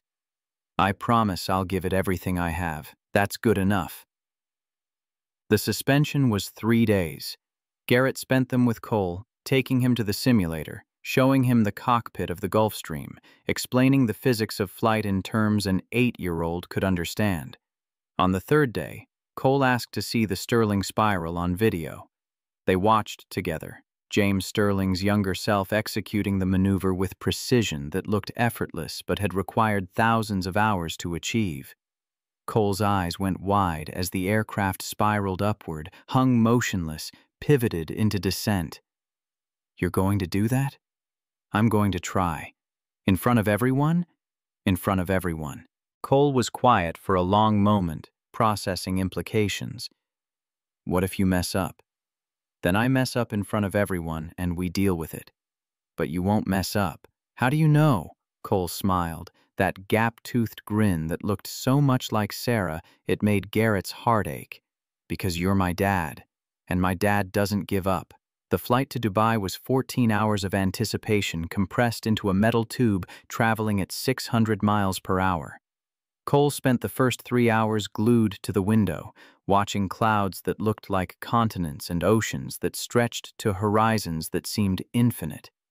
Mrs. Brennan knitted something that might have been a scarf, her needles clicking in rhythm with the engines. Marcus played chess against himself on a magnetic board, occasionally offering observations about strategy that applied equally to games and flying. Kate sat beside Garrett, neither of them sleeping despite the overnight flight, both too wired to rest. You nervous? Terrified. You don't look terrified. I've had a lot of practice hiding it. Garrett glanced at her. You? Kate considered the question with the seriousness it deserved. I'm afraid you'll succeed and everything will change. I'm afraid you'll fail and I'll have pushed you into something that destroys you. I'm afraid either way I'm going to lose something I didn't know I needed until I met you. Garrett reached for her hand, laced his fingers through hers, the gesture feeling both natural and terrifying in its intimacy. You're not going to lose me. You can't promise that. No. But I can promise I'll try. Same way I promised Cole. What did you promise him? That I'd give it everything I had? Kate squeezed his hand. That's all anyone can ask. They landed in Dubai at dawn, the city rising from desert like a hallucination made real, towers of glass and steel that seemed to defy gravity through sheer force of wealth and will. The heat hit them like a physical blow when they stepped off the aircraft, 108 degrees Fahrenheit. The air shimmering with temperatures that made Chicago's summer feel like Arctic tundra. Cole's eyes went wide. Dad, this place is huge. Yeah, buddy. It is. Are you going to fly over all of it? Some of it. Cool. The hotel was 5-star luxury that made Garrett uncomfortable in ways he couldn't quite articulate. Marble floors and gold fixtures and staff who anticipated needs before you knew you had them. Kate had arranged suites for everyone, rooms larger than his apartment in Rogers Park, views that overlooked the exhibition grounds where 50,000 seats waited to be filled. The Sterling Aviation delegation had their own wing. Marcus immediately claimed the room with the best view of the runway. Mrs. Brennan marveled at bathroom fixtures that probably cost more than her monthly rent. Cole discovered a television with more channels than seemed physically possible. and settled in to watch aviation documentaries in preparation for tomorrow's demonstration. Garrett stood on the balcony of his suite, looking out at the massive exhibition complex, at the aircraft from 40 countries gleaming in desert sun, at the infrastructure built to showcase humanity's conquest of sky. Somewhere down there was the Gulf Stream he would fly tomorrow, the same aircraft that had carried him to Miami 6 weeks ago when he'd been a janitor with a secret, and Kate Sterling had been a woman who didn't know his name. 6 weeks. It felt like 6 years. It felt like 6 minutes. It felt like a lifetime compressed into the space between who he'd been and who he was becoming. His phone buzzed. Text from Kate. "Dinner with my father and the Orion Industries people at 8. Wear something nice. You're the guest of honor." Garrett looked down at himself, still in the flight suit he'd worn for the journey, and wondered when he'd become the kind of person who got invited to dinners where he was the guest of honor rather than the person who cleaned up afterward. The gala dinner was everything Garrett had feared. Crystal and champagne and conversations conducted in the language of wealth and power that he'd never learned to speak fluently. But James Sterling appeared at his elbow early in the evening, intercepting the worst of the small talk, running interference with the grace of someone who'd spent decades navigating these waters. "They want to own you." James's voice was low, meant only for Garrett. "Everyone in this room sees dollar signs when they look at you. The pilot who came back from the dead, the janitor who became a legend. They'll want endorsements, contracts, exclusive rights to tell your story. What should I do?" James smiled. "Whatever you want. You've got the leverage now. Use it wisely." The CEO of Orion Industries found them before dessert, a man named Harrison Chen, who'd built an aerospace empire through a combination of innovation and ruthlessness. "Captain Sullivan, I've been looking forward to meeting you." "Mr. Chen." "Harrison, please." Chen's handshake was firm, calculated to convey strength without aggression. "I wanted to discuss an opportunity. We're launching a new pilot training program focused on emergency procedures and extreme weather flying. We'd like you to be the face of it." "I'm flattered, but $2 million for the first year." Chen said it like he was ordering coffee. "Plus royalties on any training materials that use your name or likeness. We're talking about building the next generation of pilots who can handle what you handled over Miami." Garrett's mind went blank. $2 million was more money than he'd made in his entire life combined. More money than he'd ever imagined having. Enough money to secure Cole's future and buy a house and never worry about rent again. "I'll need to think about it." "Of course." Chen handed him a business card. "Call me after Dubai, after you've shown the world what you can do." After Chen left, James leaned close. "That's the low end of what you're worth. Don't sell yourself cheap. I don't even know what expensive looks like." James laughed, genuine and warm. "You're about to find out." Kate found Garrett later, on a balcony overlooking the city, away from the crowds and the champagne and the weight of expectations that felt heavier than any G-force. "You looked overwhelmed in there." $2 million. Garrett said it like he was testing the words, seeing if they sounded real when spoken aloud. "For teaching people how to fly. For being exceptional at something that matters." Kate stood beside him, close enough that their shoulders touched. "For being willing to share what you know with people who need to learn it. I was a janitor 6 weeks ago, and now you're not." Kate turned to face him. "You know what's amazing about you? You still don't see it. You still think you're the invisible man mopping floors, but everyone else sees what you really are." "What's that?" "Someone worth believing in." The moment stretched, heavy with implications neither was quite ready to name.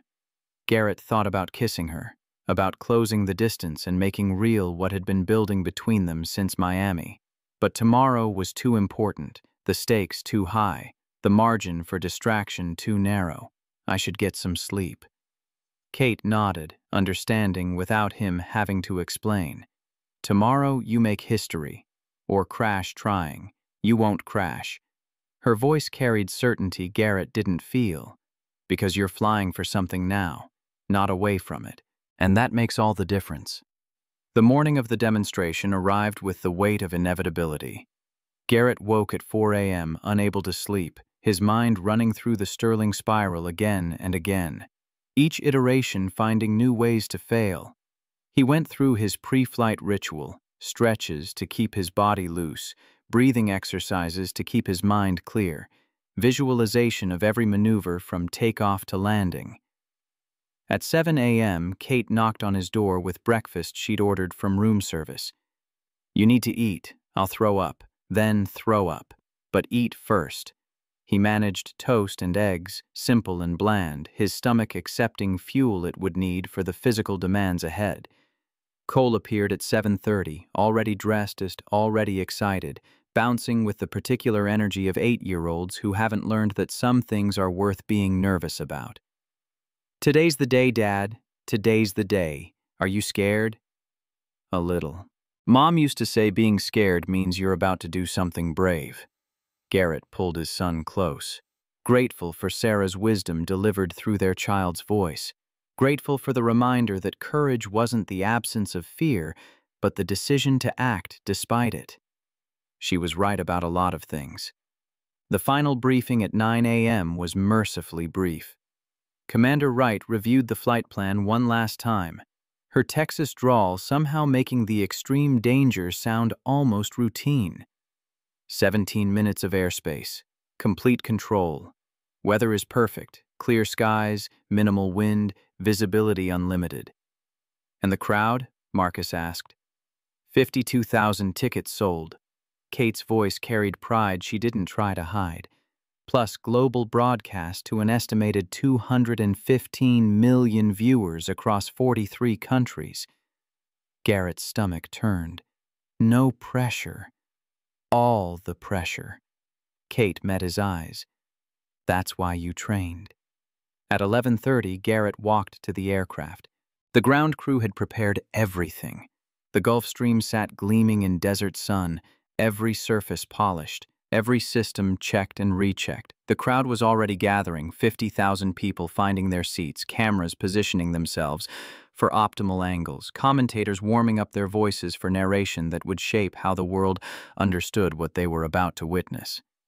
Cole and Mrs. Brennan were in the VIP section, front row, seats Kate had personally selected for optimal viewing.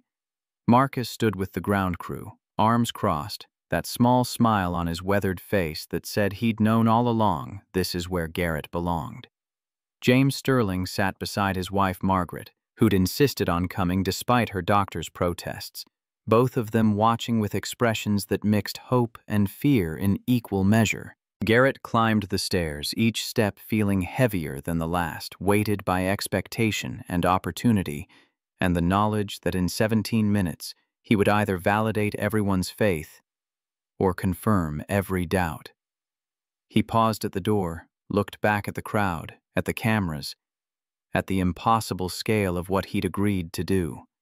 And there in the front row, his son waved, smiling, believing, certain in ways that only children could be certain that their fathers were invincible. Garrett waved back. Then he entered the cockpit. The familiar embrace of the pilot's seat grounded him, transformed nerves into focus, channeled anxiety into the sharp clarity required for precision flying. His hands moved through the pre-flight checklist with automatic competence, muscle memory built over thousands of hours taking over where conscious thought would have been too slow. Stirling Tower. This is Stirling 1 requesting clearance for demonstration flight. Stirling 1, you are cleared for demonstration. Runway 27. Wind calm. Visibility unlimited. A pause, then, "The sky is yours, Captain." Garrett taxied to the runway, the Gulfstream responding to his inputs with mechanical precision. He reached the threshold, stopped, took a breath that was part meditation and part prayer. His hands were steady on the controls. His mind was clear. His purpose was singular. "You ready, Captain?" Jason Rodriguez's voice, but different now. No panic, no fear, just the calm presence of someone who'd already faced the worst and come through it changed. "Always ready, Lieutenant. Then let's show them what we can do." Garrett pushed the throttle forward. The engines roared, the aircraft accelerated, the runway blurred. At rotation speed, he pulled back on the yoke, felt the wheels leave the ground, felt the particular freedom that came from leaving Earth behind, and for the first time in 8 years, Garrett Sullivan wasn't just flying. He was free. Dubai fell away beneath him. The exhibition grounds became a patchwork of colors and shapes. The city stretched toward horizons marked by desert-meeting sky. Garrett climbed to demonstration altitude, leveled off at 8,000 feet, began the sequence that 50,000 people had paid to watch and 200 million more would see on screens around the world. The first maneuver was a vertical climb that pushed the Gulf Stream to its performance limits. Garrett pointed the nose skyward, watched the altimeter spin, felt G-forces press him into the seat as the aircraft clawed for altitude. At 12,000 feet he rolled, the horizon flipping, desert becoming sky and sky becoming desert in a disorienting dance of perspective. The crowd gasped. Garrett heard it even through the cockpit, a collective intake of breath from 50,000 throats. He dove, controlled, precise. The ground rushed up with violence that looked suicidal from the outside, but felt calculated from within. At the last possible moment, he pulled back, the aircraft leveling with forces that strained the airframe but stayed within tolerances. "Nice one, Captain. Just getting started." The next sequence was high G turns, figure eights at 300 knots that pushed both pilot and machine toward their limits. Each turn tighter than the last. Each one executed with precision that looked effortless but required total concentration. The commentator's voice, piped through speakers to the crowd, described what they were seeing in terms that made it sound almost simple. Remarkable precision from Captain Sullivan. These turns are at the absolute edge of what's possible in a civilian aircraft. Garrett didn't hear. He was somewhere else. In the zone. In the flow. In that particular state where time dilated and the world narrowed to nothing but aircraft and sky and the purity of physical laws that worked the same whether anyone was watching or not. 7 minutes in, the crowd was on their feet. Garrett executed a hammerhead turn, vertical climb, 0 airspeed at the apex, perfect pivot, vertical dive, textbook, beautiful. Then the inverted pass, flying upside down at 500 feet with the ground above him and sky below in a reversal that defied instinct. The crowd roared. Cameras captured angles that would become iconic, images that would define his career, moments that would be replayed and analyzed and celebrated. 11 minutes. Halfway through. Garrett climbed back to altitude, caught his breath, prepared for what was coming. The Sterling spiral. The maneuver that had broken him 15 times in simulation before he'd learned to execute it. The maneuver that 90% of pilots failed even after months of practice. The maneuver that would either make him legend or prove he'd reached beyond his capability. "You sure about this?" Jason's voice, curious but not worried, present but not intrusive. "No. But I'm doing it anyway. That's my captain." Garrett banked left, began the entry. The spiral started wide, gradual, building momentum through careful calibration of bank angle and thrust. Then it tightened. The aircraft curved inward, climbing all the while, scribing a helix against blue sky that would have been beautiful if there'd been time for aesthetic appreciation. The G-forces built. 3, 4, 5. Garrett's body weighed 5 times normal, his arms led, his chest struggling to expand against pressure that wanted to crush. But his hands stayed steady. His mind stayed clear. His focus stayed absolute. The spiral continued, tighter, higher, the aircraft corkscrewing toward heaven in defiance of gravity and common sense, and every voice that said this was impossible. 6 Gs, his vision narrowed, gray creeping in at the edges like curtains closing on consciousness. He breathed against the pressure, fought to stay present, to maintain control through forces that wanted to strip it away. The apex approached. The moment of truth. The instant where the aircraft would either hang motionless in a perfect demonstration of physics and skill, or tumble into the catastrophic failure that statistics said was inevitable. Garrett felt it in his bones before instruments confirmed it.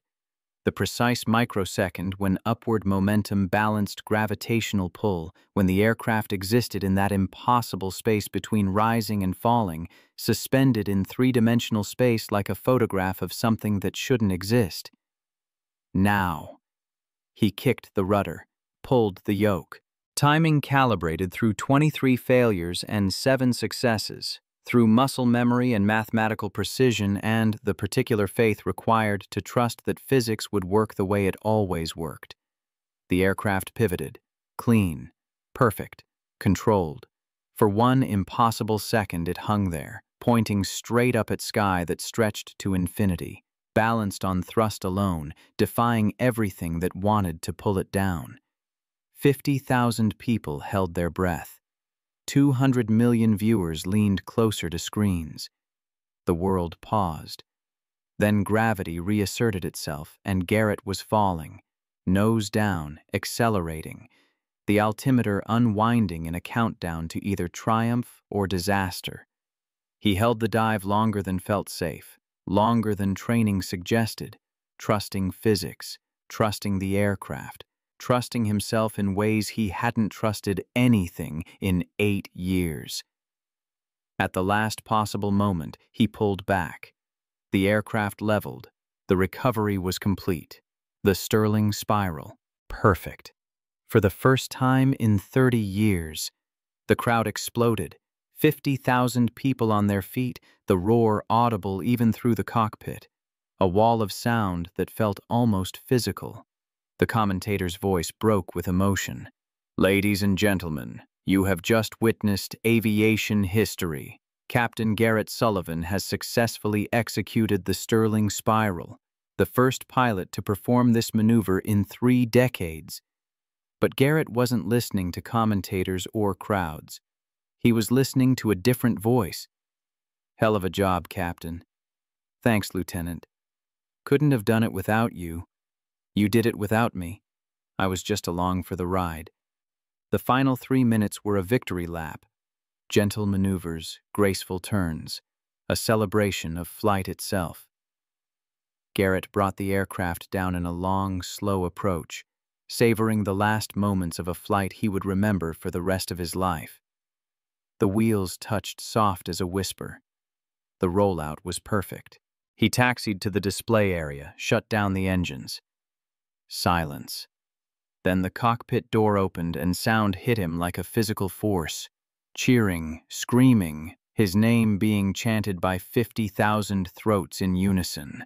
"Sullivan! Sullivan! Sullivan!" Garrett climbed out, stood on the stairs, overwhelmed by the scale of what he'd just accomplished, by the weight of validation and redemption and proof that second chances were real if you were brave enough to take them. But he wasn't looking at the crowd. He was looking at the VIP section. At Cole, who had broken through the barrier and was running across the tarmac, 8 years old, and sprinting with the particular abandon of children who haven't learned fear. At Kate, who was crying, her professional composure shattered by emotion she couldn't contain.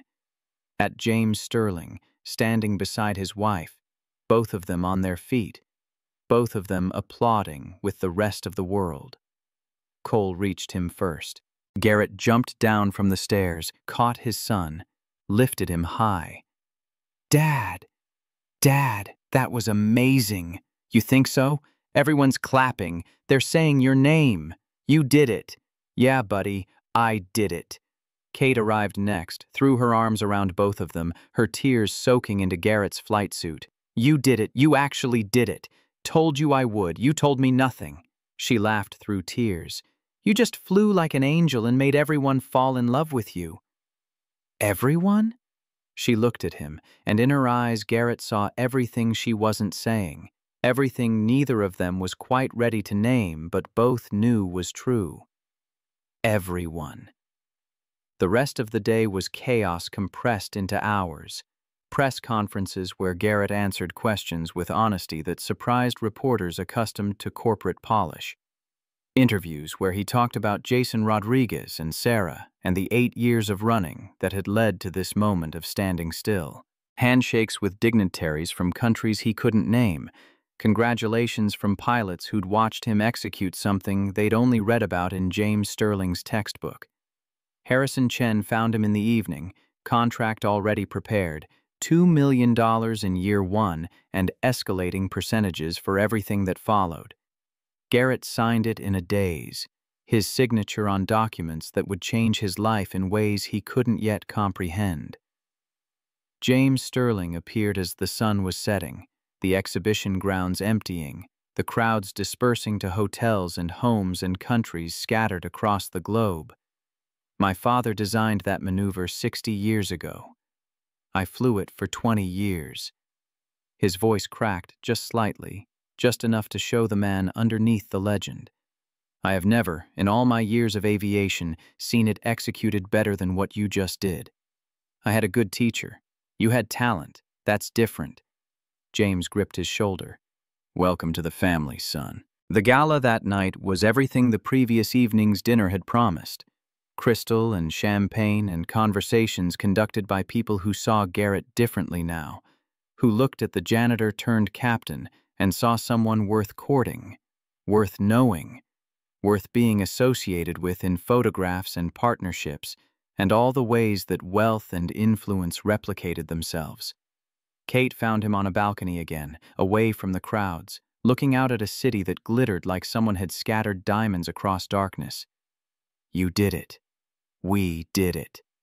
No. She stepped closer. This was you. All you. I just gave you the chance. You gave me everything. She was quiet for a moment, and in that silence, Garrett felt the weight of what neither of them had been brave enough to say, the truth that had been building since Miami and had crystallized somewhere over Dubai in the moment when impossible became inevitable. Kate? Yeah? About that offer you made. The one about giving me anything I want. Kate's breath caught. That was cruel. I've apologized, I know. Garrett turned to face her fully. But here's the thing. I'm not sure it's a joke anymore either. What are you saying? I'm saying that somewhere between Miami and Dubai, between being invisible and being seen, I fell in love with you. With your courage when you asked me to fly scared. With your faith when I didn't have any. With the way you look at me like I'm someone worth believing in, even when I'm not sure I believe in myself. Garrett, I'm saying I don't know what that means yet.